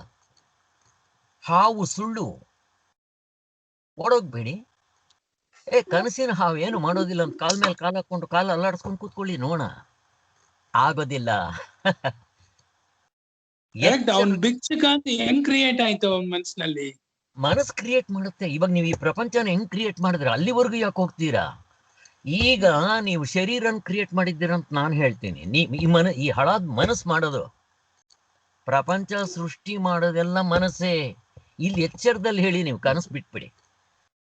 ಇದೆಯಾ ಸೂರ್ಯ ಚಂದ್ರ ನಕ್ಷತ್ರಗಳು, 14 ಲೋಕಗಳು, ಆದಿ ದೈವಿಕ, ಆದಿ ಭೌತಿಕ, ಆಧ್ಯಾತ್ಮಿಕ ಎಲ್ಲ ಕನಸು ಸೃಷ್ಟಿ ಮನಸ್ಸು ಸೃಷ್ಟಿ ಮಾಡ್ತಾ ಇದೆ. ಈ ಮನಸ್ಸು ಸೃಷ್ಟಿ ಮಾಡ್ತಾ, ಇದು ಸೃಷ್ಟಿ ಮಾಡಿದ್ಮೇಲೆ ಸತ್ಯವಾಗಿರ್ಬೇಕಲ್ವಾ? ಫಸ್ಟ್ ಆಫ್ ಆಲ್ ಮನಸ್ಸು ಸತ್ಯವಾಗಿದೆಯಾ? ಮನಸ್ಸೇ ಅಲ್ಲಾಡ್ತಾ ಇದೆ. ಯಾಕೆ ಹೆಂಗ್ ಹೇಳ್ತೀರಾ? ಸತ್ಯವಾಗಿ ಇದ್ದಿದ್ರೆ ಇದು ಇಲ್ದಂಗೆ ಆಗ್ಬಾರ್ದು, ನಿದ್ದೆಗೆ ಯಾಕೆ ಬರಲಿಲ್ಲ? ಇದೇ ಹಿಂಗ ಅಲ್ಲಾಡ್ತಾ ಇದೆ, ಇರೋದಕ್ಕೆ ಆಧಾರ ಇಲ್ಲ ಇದಕ್ಕೆ. ಇದು ಪ್ರಪಂಚವನ್ನು ಸೃಷ್ಟಿ ಮಾಡಿ ಇನ್ನೆಷ್ಟಪ್ಪ ಹೇಳ್ಬೇಕು. ಈ ತರ ಮನಸ್ಸು ಒಂದ್ಸಾರಿ ಸೃಷ್ಟಿ ಮಾಡುತ್ತೆ, ಅದನ್ನ ನಂದು ಅನ್ನುತ್ತೆ, ಒಂದ್ಸಾರಿ ನಾನು ಅನ್ನುತ್ತೆ. ಇಲ್ಲಿ ನನಗೆ ಎಚ್ಚರದಲ್ಲಿ ಹೇಳಿ, ಕನಸು ಬಿಟ್ಬಿಡಿ ಬೇಡ. ಈಗ ಇದನ್ನ ನಿಮ್ ಮನಸ್ಸು ಯಾಕೆ ಹಿಂಗೆ ಹೇಳ್ಬೇಕು? ಒಂದ್ಸಾರಿ ನಾನು ಅನ್ಬೇಕು, ಒಂದ್ಸಾರಿ ನಂದು ಅನ್ಬೇಕು. ಯಾಕೆ ಹೇಳ್ರಪ್ಪ ನೋಡ, ಹೇಳಿ ಅಲ್ವಾ? ಎಷ್ಟು ಚೆನ್ನಾಗಿದೆ ನೋಡಿ ಅನುಭವ. ಕನಸುವರೆಗೂ ಹೋಗ್ಬೇಡಿ, ಎಚ್ಚರದಲ್ಲೇ ನೋಡ್ಕೊಂಡ್ರೆ ಇದೇ ಆಗ್ಬಿಡುತ್ತೆ. ಎಷ್ಟು ಜನಕ್ಕೆ ಆ ಒಂದು ಕೆಪಾಸಿಟಿ ಇರುತ್ತೆ, ಅಂತಃಕರಣ ಶುದ್ಧಿ ಇರಲ್ಲ. ಅದಕ್ಕೆ ನಚಿಕೇತ ಕೊಂಡ್ಬಿಟ್ಟ.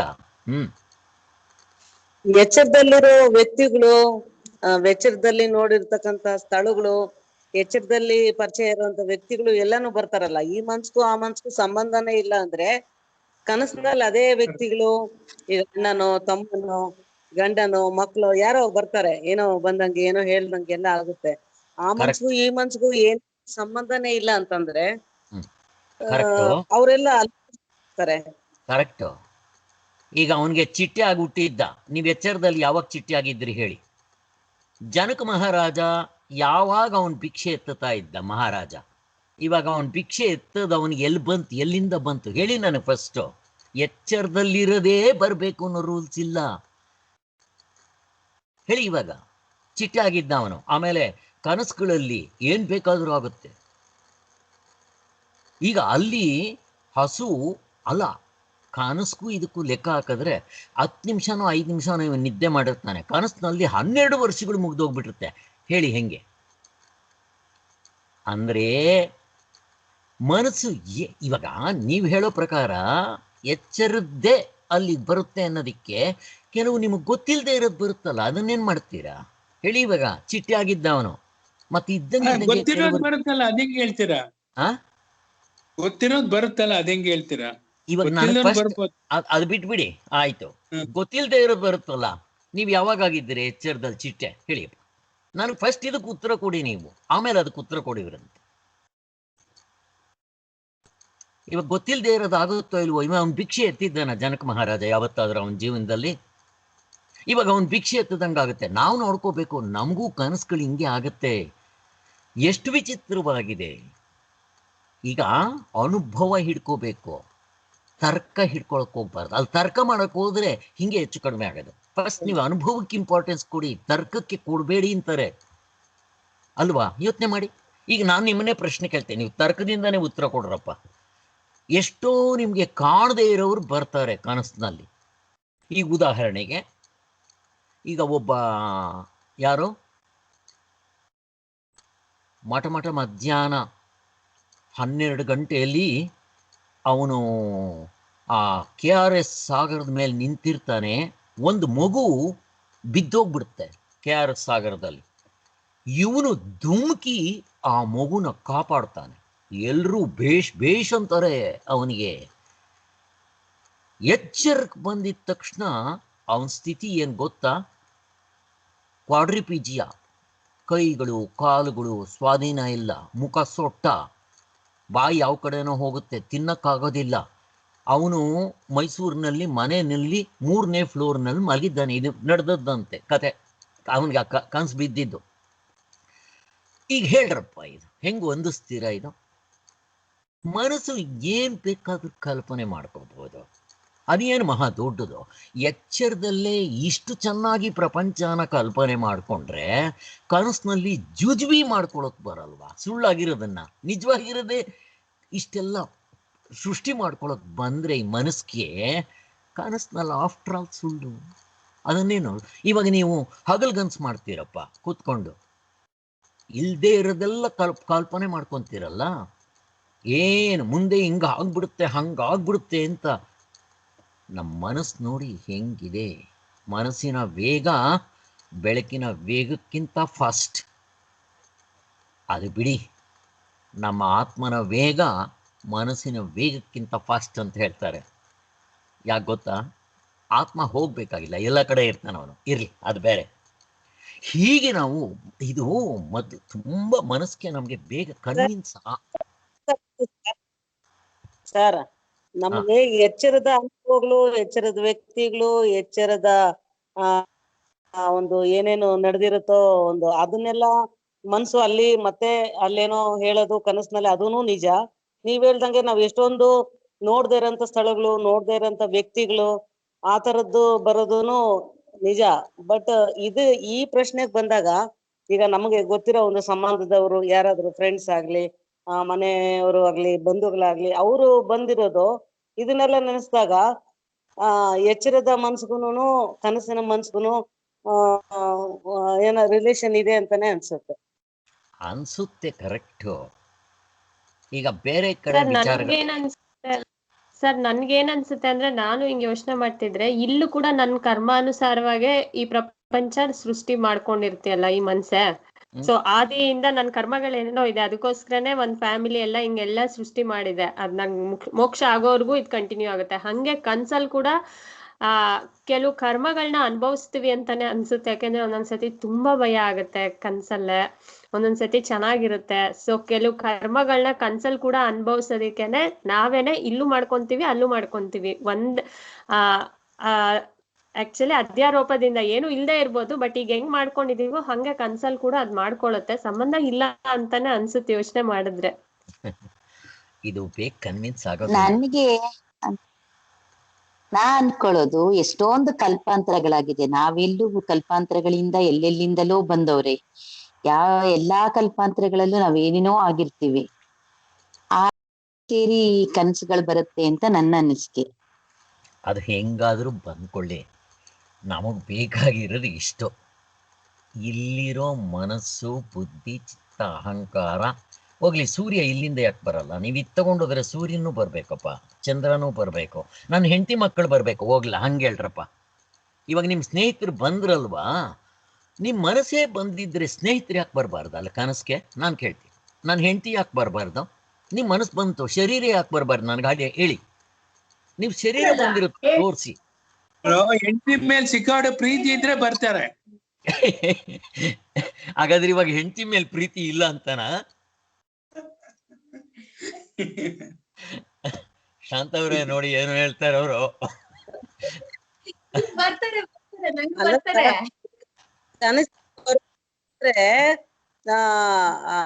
ಅಂದ್ರೆ ಭೌತಿಕವಾಗಲ್ಲ ಸರ್, ನಮ್ಗೆ ಇವಾಗ ಯಾರ್ದು ಯಾವ್ದೇ ಕನ್ಸು, ನಾನು ಇದಾದ್ಮೇಲೆ ಕೂಡ ಎಷ್ಟೊಂದ್ ಸರಿ ಪುಸ್ತಕ ಎಲ್ಲ ಓದಿದ್ದಾದ್ಮೇಲೆ ಎಷ್ಟೊಂದ್ ಸರಿ ಕನ್ಸ್ ಅಂದ್ರೆ ಹೇಗಿರುತ್ತೆ ಅಂತೇಳಿ ತಿರ್ಗಾ ಎಚ್ಚರ ಆಗಿದ ತಕ್ಷಣ ಸ್ವಲ್ಪ ಚೆನ್ನಾಗಿ ನೆನಪಿರುತ್ತೆ. ಆಮೇಲೆ ಸ್ವಲ್ಪ ದಿನ ಅಂದ್ರೆ ಹೊತ್ತಾದ್ಮೇಲಿಂದ ಅಷ್ಟು ಚೆನ್ನಾಗಿ ಎಕ್ಸ್ಪ್ಲೇಷನ್ ನಾವು ಕೊಡೋದಿಲ್ಲ. ಎಚ್ಚರ ಆಗಿದ ತಕ್ಷಣಕ್ಕೆ ಸ್ವಲ್ಪ ಚೆನ್ನಾಗಿ ನೆನಪಿರುತ್ತೆ. ಇದ್ ಮಾಡಿದಾಗ ಅದು ಯೋಚನೆಗಳ ಥಾಟ್ಸ್ ರೂಪದಲ್ಲಿ ಇರುತ್ತೆ ಅಂತೇಳಿ ಅನ್ಸುತ್ತೆ, ಯಾವ್ದು ಇದಿರೋದಿಲ್ಲ.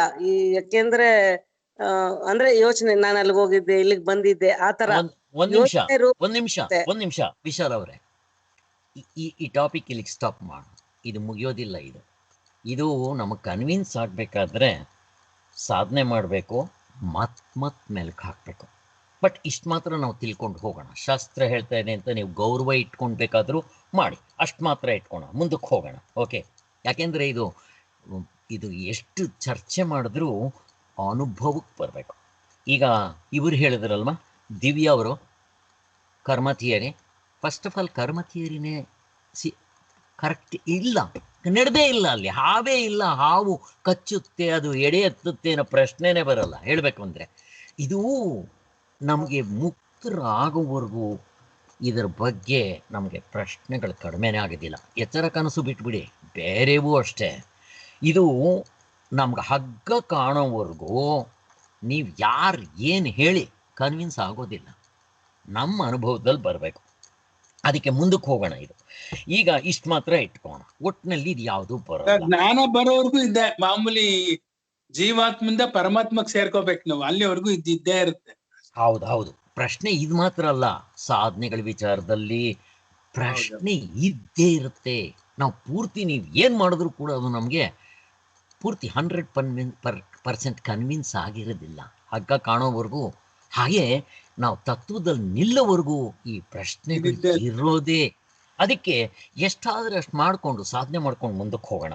ಓಕೆ, ನೆಕ್ಸ್ಟ್ ಇದಕ್ಕೆ ಹೋಗೋಣ. ಇವಾಗ ಆ ಒಟ್ಟಿನಲ್ಲಿ ಏನಾಯ್ತು, ಇದು ಅಲ್ಲಿಗೆ ಬರಲ್ಲ, ಅದು ಇಲ್ಲಿಗೆ ಬರಲ್ಲ. ಸರ್, ಕನಸು ಕೂಡ ಒಂದ್ ಅವಸ್ಥೆ ಅನ್ನೋದ್ರಲ್ಲಿ ಏನು ಸಂಶಯ ಬರೋದಿಲ್ಲ. ಪುಸ್ತಕ ಓದ್ಬೇಕಾದ್ರೂ ಹಾಗೆ ಆಗುತ್ತೆ. ಅದು ಕೂಡ ಒಂದ್ ಅವಸ್ಥೆ ಅನ್ನೋದನ್ನ ಮನ್ಸು ಈಸಿಯಾಗಿ ಒಪ್ಕೊಳ್ಳುತ್ತೆ. ಆದ್ರೆ ಅದಕ್ಕೂ ಇದಕ್ಕೂ ಏನು ಸಂಬಂಧನೇ ಇಲ್ಲ ಅನ್ನೋದನ್ನ ಒಪ್ಕೊಳ್ಳೋದು ಸ್ವಲ್ಪ ಕಷ್ಟ ಆಗುತ್ತೆ.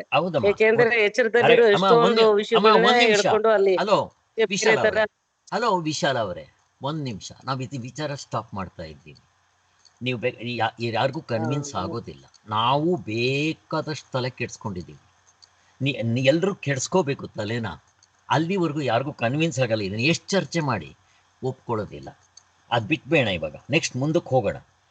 ಆಮೇಲೆ ಸರಿ, ಈಗ ಇಲ್ಲಿ ಒಟ್ಟಿನಲ್ಲಿ ನೀವು ಭಾವನೆ ಮಾಡ್ಕೊಳ್ಳಿ. ಇವಾಗ ರಾಮನ್ ನೋಡಿಲ್ವಲ್ಲ, ಭಾವನೆ ಮಾಡ್ಕೊತಿರಲ್ಲ, ಭಾವನೆ ಮಾಡ್ಕೊಳ್ಳಿ ನಮಗೆ ಕನ್ವಿನ್ಸ್ ಆಗೋವರೆಗೂ. ಓಕೆ, ಈಗ ನೆಕ್ಸ್ಟು ಒಟ್ಟಿನಲ್ಲಿ ಏನಾಯಿತು, ಇವೆರಡಕ್ಕೂ ಕನೆಕ್ಷನ್ ಇರಲ್ಲ ಅಂತ. ಈಗ ಇಲ್ಲಿಗೆ ಬರೋಣ. ನೆಕ್ಸ್ಟ್ ಇನ್ನೇನು ತಿಳ್ಕೊಬೇಕಾಗಿದೆ ಎರಡನೇದರಲ್ಲಿ?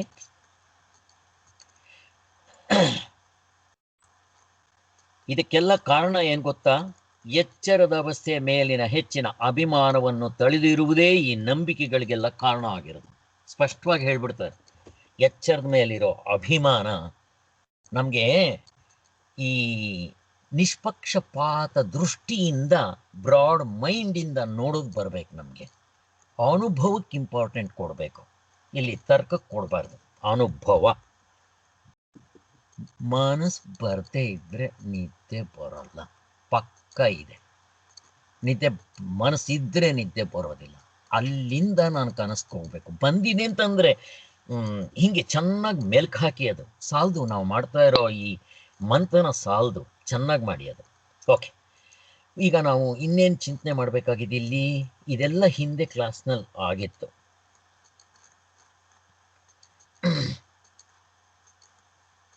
ಇದು ಆಯಿತು. ಈಗ ನೆಕ್ಸ್ಟ್ ನಾನು ಇನ್ನೊಂದು ಸ್ವಲ್ಪ ಪ್ರಶ್ನೆ ಕೇಳಿಬಿಡ್ತೇನೆ ಇವತ್ತು. ಮುಂದಿಂದಕ್ಕೆ ಹೋಗಬೇಕಾದ್ರೆ ಪೀಠಿಕೆ, ಅದನ್ನು ನಾನು ಇವಾಗಲೇ ಮಾಡಿಬಿಡ್ತೀನಿ. ಅನುಭವದ ಹೆಚ್ಚುಗಾರಿಕೆ. ಇಲ್ಲಿ ಅನುಭವ ಅಂತಂತಂದರೆ ನಮಗೆಲ್ಲ ಗೊತ್ತಿದೆ. ನಾವು ಅದನ್ನು ಸ್ವಲ್ಪ ಪೀಠಿಕೆ ಹಾಕ್ಕೊಂಡು ಇವತ್ತೆಲ್ಲ ಸ್ವಲ್ಪ ಡಿಸ್ಕಷನ್ಸೇ ಆಗಿಬಿಡ್ಲಿ. ನಾಳೆ ನಾನು ಎಕ್ಸ್ಪ್ಲೈನ್ ಮಾಡ್ತೀನಿ. ಅಂದರೆ ನಾನು ಅಂತಂದರೆ ಸ್ವಾಮಿಗಳು ಹೇಗೆ ಹೇಳಿದ್ದಾರೋ ಹಾಗೆ ಚಿಂತನೆ ಮಾಡೋದಕ್ಕೆ ಪ್ರಯತ್ನ ಮಾಡೋಣ. ಈಗ ಮೂರನೇ ಹೆಗ್ಗುರುತು ಅನುಭವದ ಹೆಚ್ಚುಗಾರಿಕೆ. ಅನುಭವ ಅಂತಂದರೆ ಏನಿಲ್ಲಿ? ನಮಗೆ 3 ಅನುಭವಗಳಿದೆ. ಯಾವುದಾದ ಅನುಭವಗಳು ನೋಡಿ? ನಮಗಿನ್ನೂ ಪಾಠನೇ ಆಗಿಲ್ಲ, ಅಂದರೆ ನಾವಿನ್ನೂ ಸ್ಟಾರ್ಟೇ ಮಾಡಿಲ್ಲ. ಬಟ್ ಆನ್ಸರ್ ಎಲ್ರಿಗೂ ಗೊತ್ತಿದೆ, ಅದಕ್ಕೆ ನಮಗೆ ಸುಲಭ ಆಗುತ್ತೆ. 3 ಅನುಭವಗಳು ಯಾವುದು? ಅದರಲ್ಲಿ ಯಾವ ಅನುಭವವನ್ನು ಇಲ್ಲಿ ನಮಗೆ ನಿಜವಾಗ್ಲೂ ಬೇಕಾಗಿರೋದು ಪರಮಾರ್ಥವನ್ನು ತಿಳ್ಕೊಳ್ಳೋದಕ್ಕೆ ಹೇಳಿ? ಪ್ರತ್ಯಕ್ಷ ಪ್ರಮಾಣ. ಇಂದ್ರಿಯಗಳ ಅನುಭವ, ವೇದಾನುಭವ, ಹಾ, ಆಮೇಲೆ ನೇರ ಅನುಭವ. ಕರೆಕ್ಟ್. ಸೊ ನಮ್ಗೆ ಇವಿಷ್ಟು ಗೊತ್ತೇ ಇದೆ. ಈಗ ಇಂದ್ರಿಯಗಳ ಅನುಭವ ಹೇಗಾಗುತ್ತೆ ಅದು ಕೂಡ ನಾವು ನಿನ್ನೆ ಕೂಡ ನೋಡಿದ್ವಿ. ಇಲ್ಲಿ ನಮಗೆ ಇಂದ್ರಿಯಗಳ ಅನುಭವ ಗೊತ್ತಾಯ್ತು. ವೇದನ ಅನುಭವ ಯಾವುದು ಹೇಳಿ?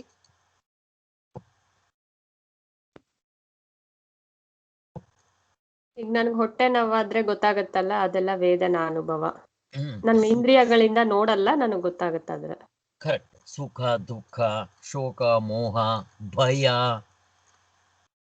ಇವೆಲ್ಲ ಮನಸ್ಸಿನಲ್ಲಾಗೋದು. ಬೇರೆಯವ್ರು ಕಾಣಿಸ್ತೇ ಇರ್ಬೋದು, ಎಷ್ಟೇ ಮುಚ್ಚಿಟ್ಕೊಂಡ್ರು ಕಂಡುಬಿಡುತ್ತೆ. ಕೆಲವರು ಮುಚ್ಚಿಟ್ಕೋಬಹುದು, ಆದರೆ ಒಳಗಡೆ ಕುದೀತಾ ಇರ್ತದು. ಹಾಗೆ ಕೋಪ ಬಂತು ಅಂತ ಇಟ್ಕೊಳ್ಳಿ, ನೆಂಟ್ರ ಹತ್ರ ಹೋಗಿರ್ತೀವಿ, ಮಗಳಿಗೆ ಮದುವೆ ಮಾಡಬೇಕು, ಬೀಗರು ಬಂದಿರ್ತಾರೆ, ಕೋಪ ಬಂದ್ಬಿಟ್ಟಿದೆ ಯಾವುದೋ ಕಾರಣಕ್ಕೆ, ಅದು ತೋರಿಸ್ಕೊಳ್ಳೋಂಗಿಲ್ಲ, ಮುಚ್ಕೊಂತೀವಿ. ಅಲ್ಲಿ ಬೇರೆಯವ್ರಿಗೆ ಗೊತ್ತಾಗ್ಬಿಡುತ್ತೆ ಸೂಕ್ಷ್ಮವಾಗಿ ಇವ್ರ ಕೋಪ ಬಂದಿದೆ ಅಂತ, ನಾವೆಷ್ಟೇ ಮುಚ್ಕೊಂಡ್ರು. ಅಥವಾ ನಮಗೆ ಗೊತ್ತಾಗ್ತಾ ಇರುತ್ತೆ ಒಳಗಡೆ. ಇವೆಲ್ಲ ಮನಸ್ಸಿನ ಅನುಭವ. ಇಷ್ಟು ಇದೆ, ನಮ್ಗಿದು ಗೊತ್ತು. ಈಗ ನಾವು ವ್ಯವಹಾರ ಮಾಡೋದಕ್ಕಿಷ್ಟು ಸಾಕ, ಇನ್ನೇನಾದರೂ ಬೇಕಾ ವ್ಯವಹಾರ ಮಾಡೋಕ್ಕೆ? ವ್ಯವಹಾರ ಮಾಡೋದಕ್ಕೆ ಸಾಕು. ಹಾಗಾದರೆ ನಮಗೆ ಪರಮಾರ್ಥ, ನನ್ನ ನಿಜವಾದ ಸ್ವರೂಪವನ್ನು ನಾನು ಗುರುತಿಸ್ಬೇಕಾದ್ರೆ ಇನ್ಯಾವ ಅನುಭವ ಬೇಕು? 3ನೇ ಅನುಭವ ಹೇಳಿದ್ರಿ. ಈಗ ಇವಾಗ ಇಲ್ಲಿ ಮಧ್ಯದಲ್ಲಿ ಇನ್ನೊಂದನ್ನ ಸೇರಿಸ್ಕೋಬೇಕು. ಇಲ್ಲಿ ಸ್ವಾಮಿಗಳು ಪಾಯಿಂಟ್ ಮಾಡ್ತಾರೆ, ಅಲ್ಲಿ ಪ್ರತ್ಯಯ ಅದೊಂದು ಇಂಪಾರ್ಟೆಂಟು, ಸೇರಿಸ್ಕೊಂಬೇಡ. ಅದು ಕೂಡ ಇಲ್ಲೇ ಬಂದ್ಬಿಡುತ್ತೆ. 1. 2ನೇದು 3ನೇ ಅನುಭವ ಬಿಟ್ಟು ಈ 2 ಅನುಭವಗಳ ಜೊತೆಗೆ ನನಗೆ ರೋಗಾನುಭವ ಇದೆ, ಭೋಗಾನುಭವ ಇದೆ, ಸಿದ್ಧಿ ಅನುಭವಗಳು ಇದೆ. ಈಗ ರೋಗಾನುಭವ, ಭೋಗಾನುಭವ ಇವನ್ನ ಎಲ್ಲಿಗೆ ಹಾಕ್ತೀರಾ ನೀವು? 3ರಲ್ಲಿ ಯಾವ್ದಕ್ಕೆ ಹಾಕ್ತೀರಾ? ಮೊದಲನೇ 2 ಅಷ್ಟೇ ಮನಸ್ಗೆ. ರೋಗಾನುಭವ, ದಿವ್ಯಾನುಭವ ಇವು ಬಿಟ್ಬಿಡ್ರಪ್ಪ. ಹೋಗ್ಲಿ ಸಿದ್ಧಿ ಅನುಭವ, ಕ್ಲೈರ್ವಾಯನ್ಸ್ ಮತ್ತೆ ಆಸ್ಟ್ರಲ್ ಟ್ರಾವೆಲ್, ಇವನ್ನೆಲ್ಲ ಎಲ್ಲಿಗೆ ಹಾಕ್ತೀರಾ? ಮನಸ್ಸಿಗೆ ಅಷ್ಟೇ. ಮೊದಲು 2ರಲ್ಲೇ ಕೂತ್ಕೊಂಡ್ಬಿಡ್ತಿದನು. ಏನ್ ಸಿದ್ಧಿಗಳಿರ್ಲಿ, ಅಷ್ಟ ಸಿದ್ಧಿಗಳು ಆಂಜನೇಯನ್ಗಿತ್ತು, ನಾರದರಿಗಿತ್ತು. ಏನ್ ಸಿದ್ಧಿಗಳು ಬೇಕಾದ್ರೂ ಇರ್ಲಿ, ಈ ಸಿದ್ಧಿಗಳು ಜಾಸ್ತಿ ಆಗುತ್ತೆ, ಕಡಿಮೆ ಆಗುತ್ತೆ, ಇಲ್ದಂಗ ಆಗ್ಬಿಡುತ್ತೆ. ಸುಮ್ಮನೆ ಇದನ್ನ ಸಾಧನೆ ಮಾಡ್ತಾ ಇರಬೇಕು. ಇಲ್ದರೆ ನೀವು ಉಪಯೋಗಿಸ್ಕೊಂತ ಇದ್ದಂಗೆಲ್ಲ ಬ್ಯಾಂಕ್ನಲ್ಲಿರೋ ಕ್ಯಾಶ್ ಖಾಲಿ ಆದಂಗೆ ಆಗ್ಬಿಡುತ್ತೆ. ಯಾವಾಗ ಬದಲಾವಣೆ ಆಗುತ್ತೋ, ಮೊದಲು ಇಲ್ಲ ನಾನು ಸಂಪಾದನೆ ಮಾಡಿ ಪಡೆಯೋದು ಸಾಧ್ಯ, ಸಾಧನ, ಇವು ನಶಿಸಿ ಹೋಗ್ಬಿಡುತ್ತೆ. ಅಷ್ಟು ಮಾತ್ರ ಇಟ್ಕೋಣ. ಅಲ್ಲಿಗೆ ನೇರಾದ ಅನುಭವ ಗೊತ್ತಿದೆ ನಮಗೆ, ಆತ್ಮನ್ ಗುರ್ಸೋದು. ಅದೊಂದನ್ನು ಬಿಟ್ಟು ಪರಮಾತ್ಮನ ಮಿಕ್ಕಿರೋದೆಲ್ಲ ಏನೇ ಬರಲಿ ಎಲ್ಲವೂ ಕೂಡ ಈ ಎರಡರ ಒಳಗಡೆನೇ ಇರಬೇಕು. ಇಷ್ಟು ಗೊತ್ತಾಯ್ತು. ಈಗ ಇಲ್ಲಿ ಒಂದು ಪ್ರತ್ಯಯ ಅಂತ ತಗೊಂಡ್ಬರ್ತಾರೆ ಸ್ವಾಮಿಗಳು. ಅದನ್ನ ಪ್ರತ್ಯಯ ಅಂದ್ರೆ ಏನು? ಫಸ್ಟ್ ಎತ್ಕೊಂತಾನೆ. ಪ್ರತ್ಯಯ ಅಂತಂದ್ರೆ ಏನು? ಯಾರಿಗಾದ್ರೂ ಗೊತ್ತಿದ್ರೆ ಹೇಳಿ.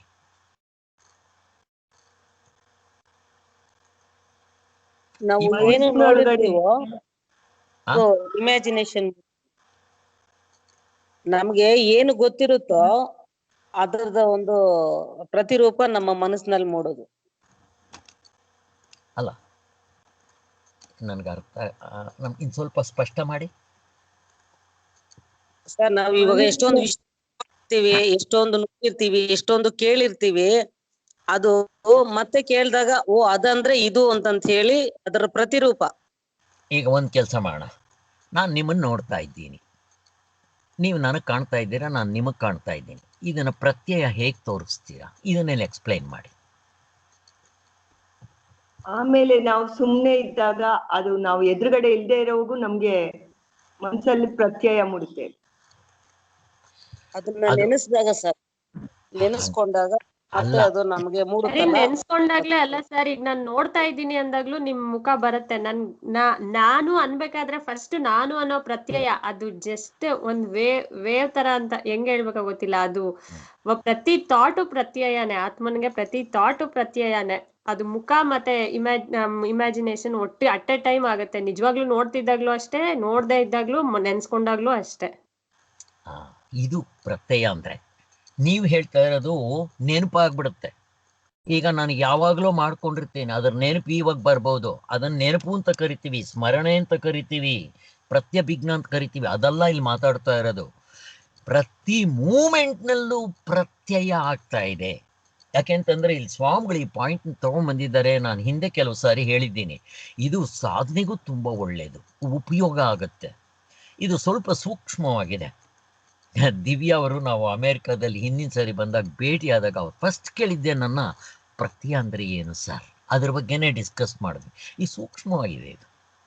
ಈಗ ಉದಾಹರಣೆಗೆ ನಮ್ಗೆ ಇಂದ್ರಿಯ ಅನುಭವ, ವೇದನ ಅನುಭವ ಎಲ್ಲ ಹೇಳಿದ್ವಲ್ಲ. ಏನೇ ಆಗಲಿ ನೀವು ಮಿಸ್ಕಿದ್ರೆ ಅದು ಹಿಂದೆಗಡೆ ಪ್ರತ್ಯಯ ಮೂಡಬೇಕು. ನೀವು ಪಿಕ್ಚರು ಸ್ಕ್ರೀನ್ ಮೇಲೆ ಬಿಟ್ರೆ ಆ ಸ್ಕ್ರೀನ್ ಮೇಲೆ ಪಿಕ್ಚರ್ ಕಾಣುತ್ತಲ್ವಾ, ಅದು ಪ್ರತ್ಯಯ. ಅಂದರೆ ನಾನಿವಾಗ ನಿಮ್ಮನ್ನು ನೋಡ್ತಾ ಇದ್ದೀನಿ, ನೀವು ನನಗೆ ಇಮಿಡಿಯೇಟ್ ಆಗಿ ಕಂಡ್ರಿ ಅಂತ ಹೇಳಿದ ತಕ್ಷಣ ನನ್ನ ಅಂತಃಕರಣದಲ್ಲಿ ಸೇಮ್ ಚಿತ್ರ ಮೂಡುತ್ತೆ. ನಾನು ಪುಸ್ತಕ ನೋಡಲಿ, ಪುಸ್ತಕದ ಚಿತ್ರ, ಪುಸ್ತಕ ಹೊರಗಡೆ ಇರುತ್ತೆ. ಪುಸ್ತಕ ನನ್ನ ಕಣ್ಣಿಂದ ಹೋಗಿ ಮನಸ್ಸಿನಲ್ಲಿ ಏನು ಕೂತ್ಕೋಬೇಕಾಗಿಲ್ಲ, ಅದರ ಚಿತ್ರ. ಈಗ ನಾನು ಆನೆ ಅಂತಂದೆ, ಈಗ ಆನೆ ಇಲ್ಲ, ಆನೆ ಚಿತ್ರ ಪ್ರತಿಯೊಬ್ಬರಿಗೂ ಮೂಡುತ್ತಲ್ಲ, ಆ ಪ್ರತ್ಯಯ ಆಗಿರುತ್ತಲ್ಲಿ. ಅಲ್ಲಿ ಮಾಡಿಫಿಕೇಶನ್ ಆಫ್ ದಿ ಮೈಂಡ್ ಆಗುತ್ತೆ. ಇದಕ್ಕೆ ವೃತ್ತಿ ಅಂತ ಕರೀತಾರೆ, ಪ್ರತ್ಯಯ ಅಂತ ಕರೀತಾರೆ. ಇದು ಮೊದಲನೇ ಎರಡರಲ್ಲಿ ಆಗ್ತಾ ಇರುತ್ತೆ ವ್ಯವಹಾರದಲ್ಲಿ. ಎಚ್ಚರ ಕನಸು ಎಲ್ಲ ಕಡೆ, ಎಚ್ಚರ ಇಟ್ಕೊಳ್ಳಿ, ಕನಸು ಎಲ್ಲ ಹಂಗೆ. ಆದ್ರಿಂದ ನಾನು ನಿಮ್ಮನ್ನ, ಪ್ರಪಂಚದಲ್ಲಿರೋದು 5 ವಸ್ತುಗಳು.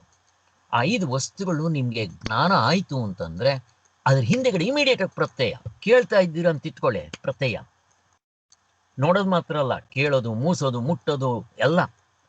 ಈಗ ನಾನು ಹೆಂಗ್ ಗೊತ್ತಾ, ಹೆಂಗ್ ಮೂಡುತ್ತೆ ಗೊತ್ತಾ ಹೇಳ್ತೀನಿ ಕೇಳಿ.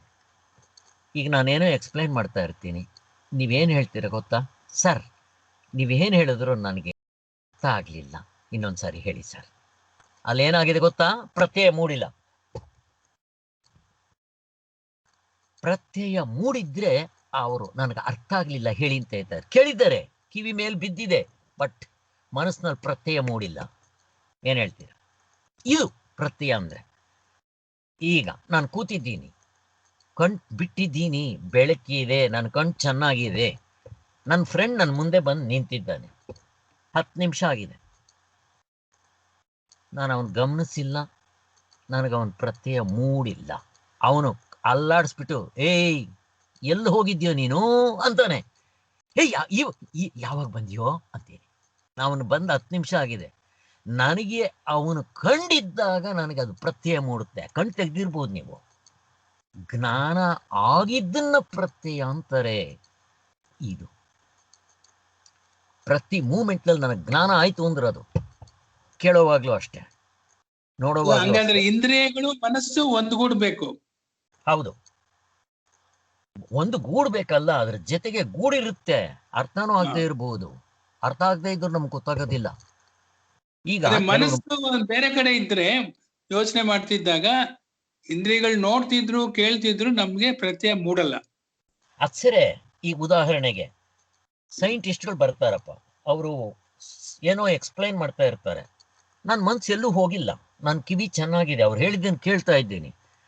ಬೇರೆಯವ್ರಿಗೆ ಪ್ರತ್ಯಯ ಮೂಡಿರುತ್ತೆ, ನನಗೆ ಮೂಡಿರಲ್ಲ. ನಾನು ಡಾಕ್ಟರ್ದು ಏನಾದರೂ ಒಂದು ಎಕ್ಸ್ಪ್ಲೈನ್ ಮಾಡ್ತೀನಿ ನಿಮ್ಗೆ, ಅನಾಟಮಿ. ನೀವು ಈ ಎಲ್ಲ ಕಾನ್ಸಂಟ್ರೇಷನ್ ಇದೆ, ನಿಮ್ಮ ಮನಸ್ಸು ಎಲ್ಲೂ ಹೋಗಿಲ್ಲ, ಆದರೂ ನಿಮ್ಗೆ ಅದು ಅರ್ಥ ಆಗಿರಲ್ಲ ಅಂದರೆ ಪ್ರತ್ಯಯ ಮೂಡಿರಲ್ಲ.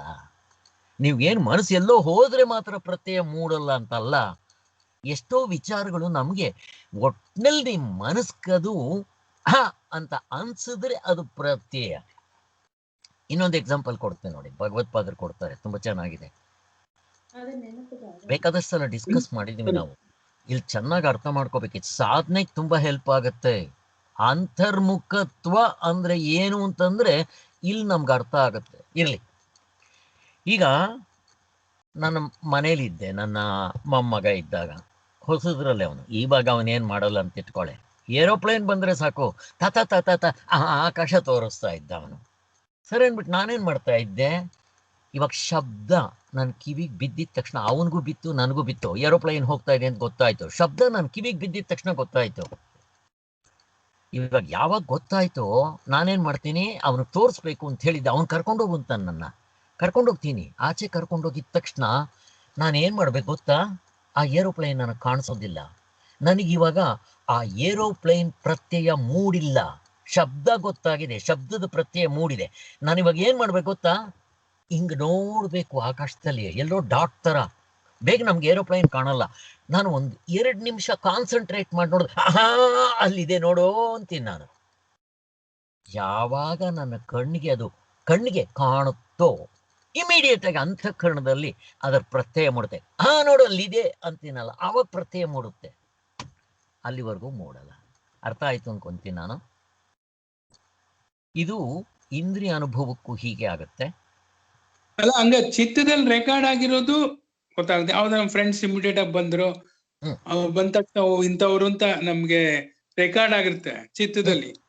ರಿಫ್ಲೆಕ್ಟ್ ಆದಾಗ ಅದು ಪ್ರತ್ಯಯ ರೂಪದಲ್ಲಿ ಬರುತ್ತಲ್ವಾ. ನಿಮ್ಗೆ ಅನುಭವ ಆದಾಗ್ಲೇ ಅದನ್ನ ಪ್ರತ್ಯಯ ಮೂಡೋದು, ಇಲ್ದಿದ್ರೆ ಆಗದೇ ಇಲ್ಲ. ನಿಮ್ಗೆ ಕರೆಕ್ಟ್ ಹ್ಞೂ ಅಂತ ಅನ್ಸ್ಬೇಕು.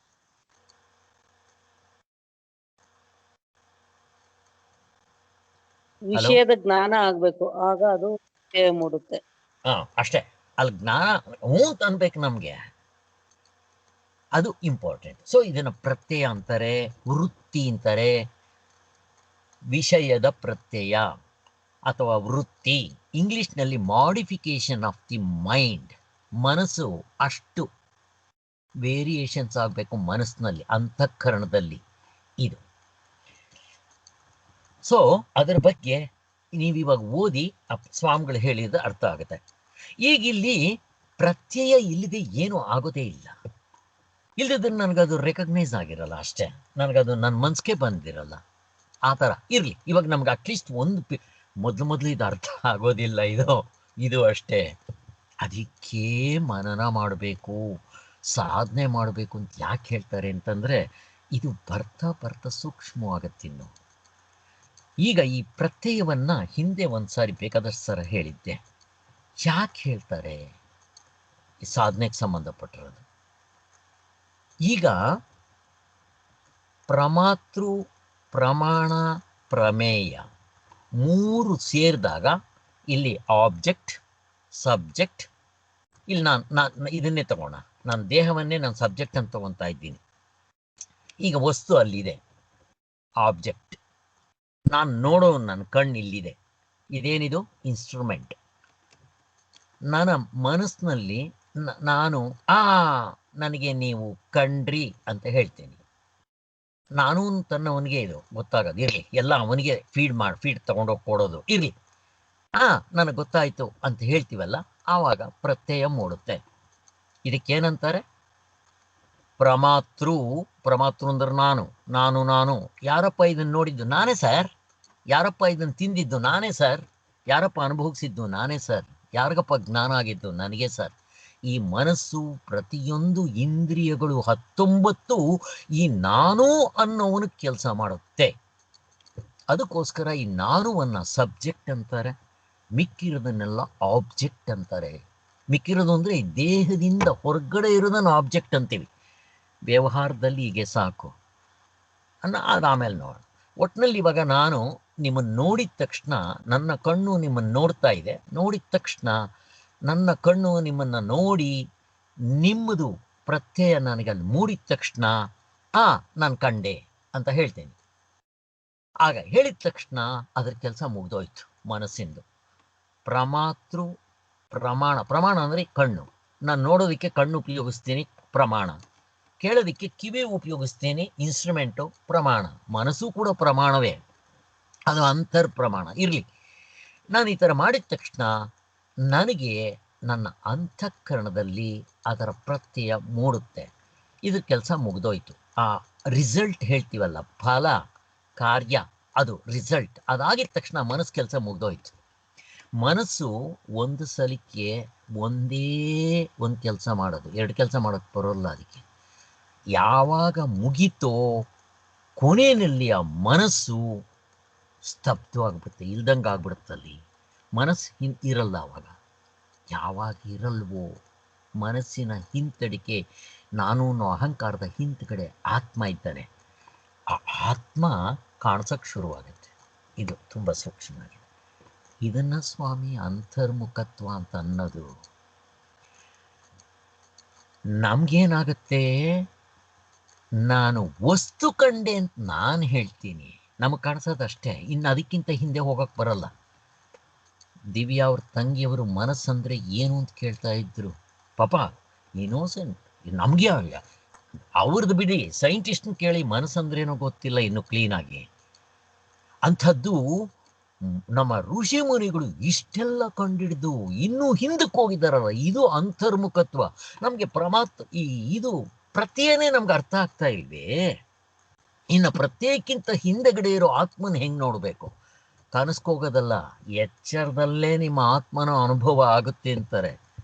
ಆದ್ರಿಂದ ನನಗೆ ವಸ್ತು ಕೆಲಸ ಮುಗ್ದಿದ ತಕ್ಷಣ ಮನಸ್ಸು ನೆಕ್ಸ್ಟ್ ಇದಕ್ಕೆ ಬರೋಷ್ಟು ತುಂಬ ಅದು ಎಷ್ಟು ಸೆಕೆಂಡ್ಸು ಅಲ್ಲ, ಇನ್ನೂ ಕಡಿಮೆ.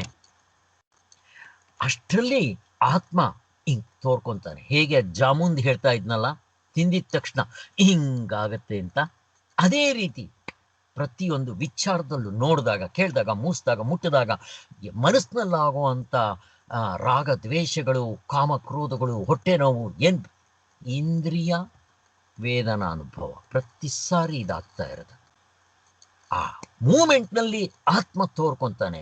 ಇದು ಬ್ರಹ್ಮಜ್ಞಾನಿಗಳಿಗೆ ಮಾತ್ರ ಗೊತ್ತಾಗುತ್ತೆ. ತುಂಬ ಕಷ್ಟ ಇದೆ. ಫಸ್ಟ್ ನಾವು ಹಗ್ಗ ಕಂಡ ಮೇಲೆ ಮಿಕ್ಕಿರೋ ವಿಚಾರ ಎಲ್ಲ ಗೊತ್ತಾಗುತ್ತಲ್ಲ, ಹಾಗೆ ಆತ್ಮನ ಕಂಡ ಮೇಲೆ ಇದು. ಅದಕ್ಕೋಸ್ಕರನೇ ಆ ತುಕಾರಾಮ ನಾಯಿನ್ ಕಂಡ್ರೆ ಪಾಂಡುರಂಗ ಅಂತ ಇದ್ದ. ಅವನು ಪಾಂಡುರಂಗ ಕಾಣುತ್ತೆ, ಅವನಿಗೆ ಹೆಂಡತಿ ಕಂಡ್ರೆ ಪಾಂಡುರಂಗ, ಭಿಕ್ಷುಕನ್ ಕಂಡ್ರೆ ಪಾಂಡುರಂಗ, ದೇವಸ್ಥಾನದಲ್ಲಿ ಪಾಂಡುರಂಗನ್ ಕಂಡ್ರೆ ಪಾಂಡುರಂಗ. ಹೆಂಗೆ ಅಂದರೆ ಹಿಂಗೆ ಪ್ರತ್ಯಯದ ಹಿಂದೆಗಡೆ. ಯಾಕೆ ಅಂತಂದರೆ ಎಲ್ಲದಕ್ಕೂ ಹಿಂದೆಗಡೆ ಆತ್ಮ ಇದ್ದಾನೆ.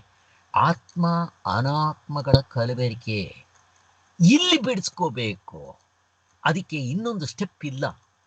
ಪ್ರತ್ಯಯಕ್ಕೂ ಆತ್ಮನಿಗೂ ಮಧ್ಯೆ ಇನ್ನೊಂದಿಲ್ಲ.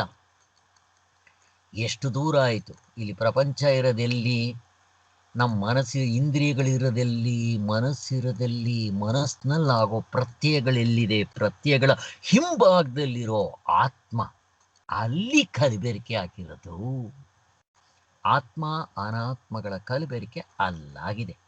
ಅಲ್ಲಿ ಬಿಡಿಸ್ಕೊಂಡು ನೋಡೋಷ್ಟು ನಿಮ್ಮ ಮನಸ್ಸು ಶುದ್ಧವಾಗಬೇಕು. ಅದಕ್ಕೆ ಅಮಾನಿತ್ವಾದಿ ಸಾಧನೆಗಳು. ಅದಕ್ಕೆ ಭಗವಂತನ ಶರಣಾಗತ ಆಗ್ಬೇಕಾಗಿರೋದು ಇದು.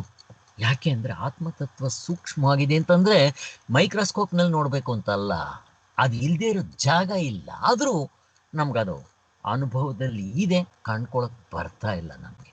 ಎಲ್ಲವೂ ಅದರಿಂದನೇ ಆಗ್ತಾ ಇದೆ. ಇದು ಆತ್ಮ ಪ್ರತ್ಯಯ.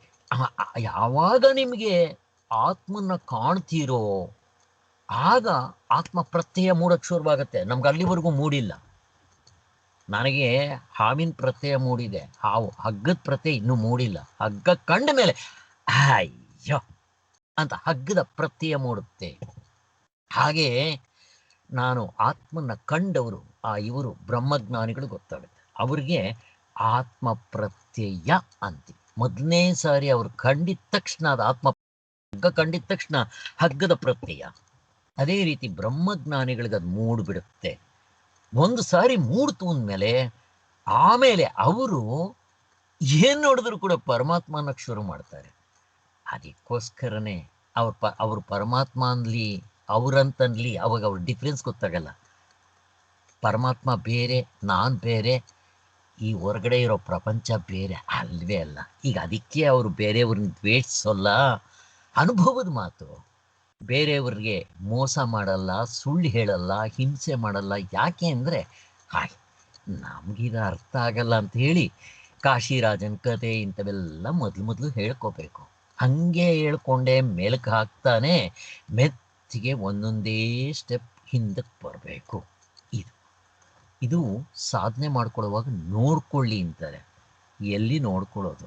ಪ್ರತಿ ಅಂದ್ರೆ ಗೊತ್ತಿಲ್ಲ ನಮಗೆ, ಕಷ್ಟ. ಎಲ್ರಿಗೂ ಯಾರಿಗೂ ಗೊತ್ತಾಗೋದಿಲ್ಲ. ಇಷ್ಟು ಸೂಕ್ಷ್ಮವಾಗಿರೋದನ್ನ ಈಗಿನವರು ಮನಸ್ಸಿದೆ, ಅದಿದೆ, ಇದಿದೆ ಅನ್ಕೊಂಡ್ರೆ ಅವ್ರಿಗೆ ಯಾವಾಗ ಸಿಗುತ್ತೆ? ಅವರು ಎಷ್ಟು ದೂರ ಇರ್ತಾರೆ? ಅವ್ರು ಹೀಗೆ ಯೋಚನೆ ಮಾಡಕ್ ಬರುತ್ತಾ ಅಂತ ಪ್ರಶ್ನೆ ಹಾಕ್ಕೋಬೇಕು ನಾವು. ಇಲ್ಲೂ ಅಷ್ಟೇ, ಥಿಯರಿಟಿಕಲ್ ಎಷ್ಟೇ ಗೊತ್ತಿದ್ರು ನೀವು ಸಾಧನೆ ಮಾಡಲಿಲ್ಲ ಅಂದ್ರೆ ಉಪಯೋಗ ಇಲ್ಲ. ಹೊಳೆ ನರಸೀಪುರ ಸ್ವಾಮಿಗಳು ಈ ಪುಸ್ತಕನ 44ರಲ್ಲಿ ಬರೆದಿದ್ದಾರೆ, ಇನ್ನೂ ಮುಕ್ತರಾಗಿರ್ಲಿಲ್ಲ. ಸಾಧನೆ ಬಿಟ್ಟಿಲ್ಲ, ಅವರು ಮಾಡ್ತಾ ಇದ್ರು. 50ನೇ ಇಸ್ವಿಗೆ ಸನ್ಯಾಸ ದೀಕ್ಷೆ ತಗೊಂಡ ಮೇಲೆ ಏಕಾಂತವಾಸ, ಮೌನ, ಆಮೇಲೆ ಅವರು ಐ ಥಿಂಕ್ ನನಗನ್ಸೋದು 55ರಲ್ಲೂ ಯಾವಾಗಲೂ ಮುಕ್ತರಾಗ್ತಾರೆ ಅಂತ ಅನ್ಸುತ್ತೆ. ಆಮೇಲೆ ಬಂದಿರೋ ಪುಸ್ತಕಗಳು ನೋಡಿ ಹೆಂಗಿರುತ್ತೆ ಅನ್ನೋದು. ನಾನು ಅದಕ್ಕೆ ಅವ್ರ ಪುಸ್ತಕ ತೆಗೆದಿದ ತಕ್ಷಣ ಇದು ಅವ್ರು ಮುಕ್ತರಾಗಕ್ಕೆ ಮೊದಲು ಮುಕ್ತರ ಆದ್ಮೇಲೆ ಅಂತ ನೋಡ್ಕೊಂಡ್ಬಿಡ್ತೀನಿ. ಅವಾಗ ಆ ಮುಕ್ತರ ಆದ್ಮೇಲೆ ಹೇಳೋ ಅನುಭವದ ಮಾತೇ ಬೇರೆ. ಅದಕ್ಕೆ ಯಾರಾದರೂ ಸ್ಟೆಂಟ್ ಬಿಟ್ಟರೆ ಇವರು ಜಾರಬಂಡಿ ಜಾರ್ತಾ ಇದ್ದಾರೆ, ಇವ್ರ ತತ್ವದಲ್ಲಿ ನಿಂತಿಲ್ಲ ಅಂತ ಸ್ಪಷ್ಟವಾಗಿ ಅರ್ಥ ಆಗ್ತದೆ. ನಾವು ಅಷ್ಟೊಂದು ಮುಂದೆ ಹೋಗಿಲ್ಲ, ಅಹಂಕಾರಕ್ಕಲ್ಲ ಹೇಳೋದು. ಈ ವಿಚಾರ ಗೊತ್ತಾದ ಮೇಲೆ ಬೇರೆಯವ್ರ ಪಾಪ ಈ ವಿಚಾರ ಗೊತ್ತಿರಲ್ಲ, ಅವ್ರು ಏನು ಸ್ಟೆಂಟ್ ಬಿಡ್ತಾರೆ, ಎಲ್ಲಿದ್ದಾರೆ ಅಂತ ಅನ್ನೋದು ಚಕ್ ಅಂತ ಅರ್ಥ ಆಗ್ಬಿಡ್ತು. ನನಗಲ್ಲ, ನಿಮಗೂ ಅರ್ಥ ಆಗುತ್ತೆ. ಇದು ಹಿಂಗೆ ಮಾಡ್ತಾ ಬರಬೇಕು. ಇರಲಿ, ಸೊ ಇಲ್ಲಿಗೆ ನಾನು ನಿಲ್ಲಿಸ್ತೀನಿ. ಇಲ್ಲಿ ನಾನು ಯಾಕೆ ಹೇಳಿದೆ ಇಷ್ಟೆಲ್ಲ ಡೀಟೇಲ್ ಅಂತಂತಂದರೆ, ನಾವು ಹೇಳೋ ಮೂರನೇ ಅನುಭವ ಅನುಭವ ಅಲ್ಲ. ಪ್ರತ್ಯೇಕ ಬಿಟ್ಬಿಡಿ. ಇಂದ್ರಿಯ ಅನುಭವ ಅಲ್ಲ, ವೇದನಾ ಅನುಭವ ಅಲ್ಲ, ಯೋಗ ಅನುಭವ, ರೋಗ ಅನುಭವ, ದಿವ್ಯ ಅನುಭವ, ಸಿದ್ಧಿ ಅನುಭವ, ಆ ಅನುಭವ, ಈ ಅನುಭವ, ಇಂಡಿವಿಜುವಲ್ ಅನುಭವಗಳು ಅಲ್ಲ. ಮತ್ತೆ ಈಗ ಇಂಪಾರ್ಟೆಂಟು, ಈ ಪ್ರತ್ಯಯವೂ ಅಲ್ಲ ಅಂತ ತಿಳ್ಕೊಳ್ಳೋದಕ್ಕೆ ಇಷ್ಟೆಲ್ಲ ಹೇಳಿದ್ರು. ಇಲ್ಲಿ ಇವರು ಇದನ್ನು ಹೇಳ್ತಾರೆ. ಇಲ್ಲಿವರೆಗೂ ನಮ್ಗೆ ಅಷ್ಟು ಮಾತ್ರ ಗೊತ್ತಿತ್ತು. ಇಲ್ಲಿ ಅದಕ್ಕೆ ಸೂಕ್ಷ್ಮವಾಗಿರೋದನ್ನು ಹೇಳ್ತಾರೆ. ಇಲ್ಲಿ ನಾವು ಪ್ರತ್ಯಯವೂ ಕೂಡ ಈ ಕಡೆಗೆ ಬಂದ್ಬಿಡುತ್ತೆ, ಅನಾತ್ಮಕ್ಕೆ ಬಂದ್ಬಿಡುತ್ತೆ. ಅದನ್ನು ಬಿಟ್ಬಿಡ್ಬೇಕಾಗತ್ತೆ. ಮತ್ತಿನ್ನೊಂದು, ಪ್ರಪಂಚದಲ್ಲಿ ಅನಾತ್ಮದ ಈ ಅನುಭವ ಪ್ರತ್ಯಯದ ಮುಖಾಂತರನೇ ಆಗಬೇಕು. ಈಗ ನಾನು ಇಲ್ಲಿ ಇಷ್ಟು ಆಗಬೇಕಾದ್ರೆ ಆದಿದೈವಿಕ, 2 ನಿಮಿಷ, ಆದಿದೈವಿಕ, ಆದಿಭೌತಿಕ, ಆಧ್ಯಾತ್ಮಿಕ, ದೇಶ ಕಾಲ ಕಾರ್ಯಕಾರಣ ಭಾವ ಇಷ್ಟು ಇರಬೇಕು. ಅಂದ್ರೆ ನೀವು ನನಗೆ ಕಾಣಬೇಕಾದ್ರೆ ಸೂರ್ಯನ ಬೆಳಕಿರಬೇಕು, ನನ್ನ ಕಣ್ ಚೆನ್ನಾಗಿರ್ಬೇಕು, ಹಿಂದೆ ಮನಸ್ಸೇ ಇರಬೇಕು. ಇಷ್ಟೆಲ್ಲ ಇದ್ದುಕೊಂಡು ಆ ಪ್ರತ್ಯಯ ಮೂಡಬೇಕಿಲ್ಲಿ ಜ್ಞಾನ ಆಗಬೇಕಾದ್ರೆ. ಸುಮ್ಮನೆ ಇಲ್ದಿದ್ರು ಏನು ಗೊತ್ತಾಗಲ್ಲ. ಇಷ್ಟು. ಇಲ್ಲಿಗೆ ನನ್ನ ಇಂದ್ರಿಯಗಳಲ್ಲಿ ದೇವತೆಗಳಿರ್ತಾರೆ, ನನ್ನ ಕಣ್ಣಿನಲ್ಲಿ ಸೂರ್ಯಮ ಇರ್ತಾನೆ, ಸೂರ್ಯದೇವರಿದ್ದಾನೆ. ಅಲ್ಲಿಗೆ ಆದಿ ಭೌತಿಕವಾಗಿ ಆದಿ ದೈವಿಕವಾಗಿ ನನ್ನ ಶರೀರದಲ್ಲೂ ಇದು ಪಿಂಡಾಂಡ, ಅದು ಬ್ರಹ್ಮಾಂಡ, ಒಟ್ಟಿನಲ್ಲಿ ಇಷ್ಟನ್ನು ಉಪಯೋಗಿಸ್ಕೊಂಡು ಪ್ರತ್ಯಯ ರೂಪದಲ್ಲಿ ನನಗೆ ಜ್ಞಾನ ಆಗಬೇಕು. ಈಗ ನಿಮ್ಮನ್ನೇ ಕೇಳ್ತೇನೆ, ಎಚ್ಚರ, ಕನಸು, ನಿದ್ದೆ ಮೂರರಲ್ಲಿ ಯಾವುದಿದೆ? ಎಚ್ಚರ ಇದೆ. ಕನಸು ನಿದ್ದೆ ಇಲ್ಲ. ಇದನ್ನು ಹೇಗೆ ನೋಡಿದ್ರಿ? ಇಷ್ಟು ಪ್ರೊಸೀಜರ್ ಇಲ್ಲ ಅಂತ ಹೇಳ್ತಾ ಇರೋದು ಅಷ್ಟೇ, ಮುಗಿದೋಯ್ತು. ಹೆಂಗಿಂದ ನೋಡಿದ್ರಿ? ಇದು ಡೈರೆಕ್ಟ್ ಇಂಟ್ಯೂಷನ್. ಈ ಇಂಟ್ಯೂಷನ್ ಇನ್ ಅಂದ್ರೆ ಒಳಗಡೆ, ಟ್ಯೂಷನ್ ಬಂದಿರೋದು. ಇದಕ್ಕೆ ಈ ಪ್ರೊಸೀಜರ್ ಇಷ್ಟಿದೆಯಲ್ಲ, ಆದಿ ದೈವಿಕದ ಸೂರ್ಯ ಬೆಳಕು ಬೇಕಾಗಿಲ್ಲ, ನಿಮ್ಮ ಇಂದ್ರಿಯಗಳು ಉಪಯೋಗಿಸ್ಬೇಕಾಗಿಲ್ಲ, 19 ಮುಖಗಳು ಉಪಯೋಗಿಸ್ಬೇಕಾಗಿಲ್ಲ, ಆದಿ ದೈವಿಕದ ಏನೂ ಬೇಕಾಗಿಲ್ಲ, ಆದಿ ಭೌತಿಕ ಬೇಕಾಗಿಲ್ಲ, ಆಧ್ಯಾತ್ಮಿಕ ಬೇಕಾಗಿಲ್ಲ, ಕಾಲ ಬೇಕಾಗಿಲ್ಲ, ದೇಶ ಬೇಕಾಗಿಲ್ಲ, ಕಾರ್ಯಕಾರಣ ಬೇಕಾಗಿಲ್ಲ. ಆದರೂ ನಾವು ಹೇಳ್ತೀವಲ್ಲ, ಎಲ್ಲಿಂದ ನೋಡಿದ್ರಿ? ಮೂರನೇ ಅನುಭವದಿಂದ. ಇಲ್ಲಿ ಪ್ರತ್ಯಯ ಬೇಕಾಗಿಲ್ಲ. ಹೆಂಗಿದೆ ನೋಡಿ, ಇಲ್ಲಿ ಪ್ರತ್ಯಯ ಯಾವುದು ಬರೋದಿಲ್ಲ. ಆದರೆ ನೀವದನ್ನು ಹೊರಪಡಿಸ್ಬೇಕಾದ್ರೆ ನೀವು ಪ್ರತ್ಯಯ ಎಬ್ರಿಸ್ಕೊಂಡೇ ಹೊರಪಡಿಸ್ಬೇಕು. ಅದು ಆಮೇಲೆ ಜ್ಞಾನ ಆಗೋದಕ್ಕೇನು ಬೇಡ. ಇದು ಡೈರೆಕ್ಟ್ ಪ್ರಶ್ನೆ ಕೇಳಿದ ತಕ್ಷಣ ಠಕ್ ಅಂತ ಹೇಳ್ತಾರೆ. ಇದು 100% ಪಕ್ಕ ಇರುತ್ತೆ ಆನ್ಸರ್. ಏನ್ರಿ, ಯಾರನ್ನೇ ಕೇಳಿ ನೀವು, ಇದಕ್ಕೇನು ಮುಕ್ತರಾಗಿರ್ಬೇಕು ಅಂತ ಏನಿಲ್ಲ. ಏನ್ರಿ ಇವಾಗ ಎಚ್ಚರ ಇದೆಯಾ, ಕನಸಿದೆಯಾ, ನಿದ್ದೆ? ಎಚ್ಚರ ಇದೆ ಸ್ವಾಮಿ, ಕನಸು ನಿದ್ದೆ ಇಲ್ಲ ರೀ. ಎಲ್ಲಿಂದ ನೋಡಿದ್ರಿ ನೀವು? ಆತ್ಮನಲ್ಲಿ ನಿಂತು ನೋಡಿದ್ರಿ. ಈ ಪ್ರೊಸೀಜರ್ ಬೇಕಾಗಿಲ್ಲ, ಮುಗಿದೋಯ್ತು. ಅದಕ್ಕೆ ಇಲ್ಲಿ ಹೆಚ್ಚು ಕಡಿಮೆ ಆಗೋದಿಲ್ಲ. ಅದೇ ವ್ಯವಹಾರದಲ್ಲಿ ಹೆಚ್ಚು ಕಡಿಮೆ ಆಗುತ್ತೆ. ಯಾಕೆ ಅಂತಂದ್ರೆ ಇಷ್ಟು ಪ್ರೊಸೀಜರ್ ಇದೆ, ಅದಕ್ಕೋಸ್ಕರ. ಸ್ನೇಹಿತರೆ, ಇಷ್ಟು ನಾವು ಸಾಕು. ಈಗ ನೀವು ಇದನ್ನು ಓದಿ ಸ್ಪಷ್ಟವಾಗಿ ಅರ್ಥ ಆಗುತ್ತೆ. ಈಗೇನಾದ್ರು ಪ್ರಶ್ನೆ ಇದ್ದರೆ ಕೇಳಿ, ಯಾಕೆಂದರೆ ಇದು ಆವಾಗವಾಗ ಕೇಳ್ಕೊಂಡ್ರೆ ನಮ್ಮಲ್ಲಿ ನಾಳೆ ಕೇಳೋ ಅಷ್ಟೊತ್ತಿರಲ್ಲ. ನಿಮ್ಗೆ ಯಾರಿಗಾದರೂ ಪ್ರಶ್ನೆ ಇದ್ದರೆ, ಇವತ್ತು ಲೇಟು ಆಯಿತು, 9 ನಿಮಿಷ ಜಾಸ್ತಿ ಆಗಿದೆ. ಓಂ ಶಾಂತಿ ಶಾಂತಿ ಶಾಂತಿ. ಇದು ರೆಕಾರ್ಡ್ ಆಗಿರುತ್ತೆ, ಯಾರು ಬೇಕಾದರೂ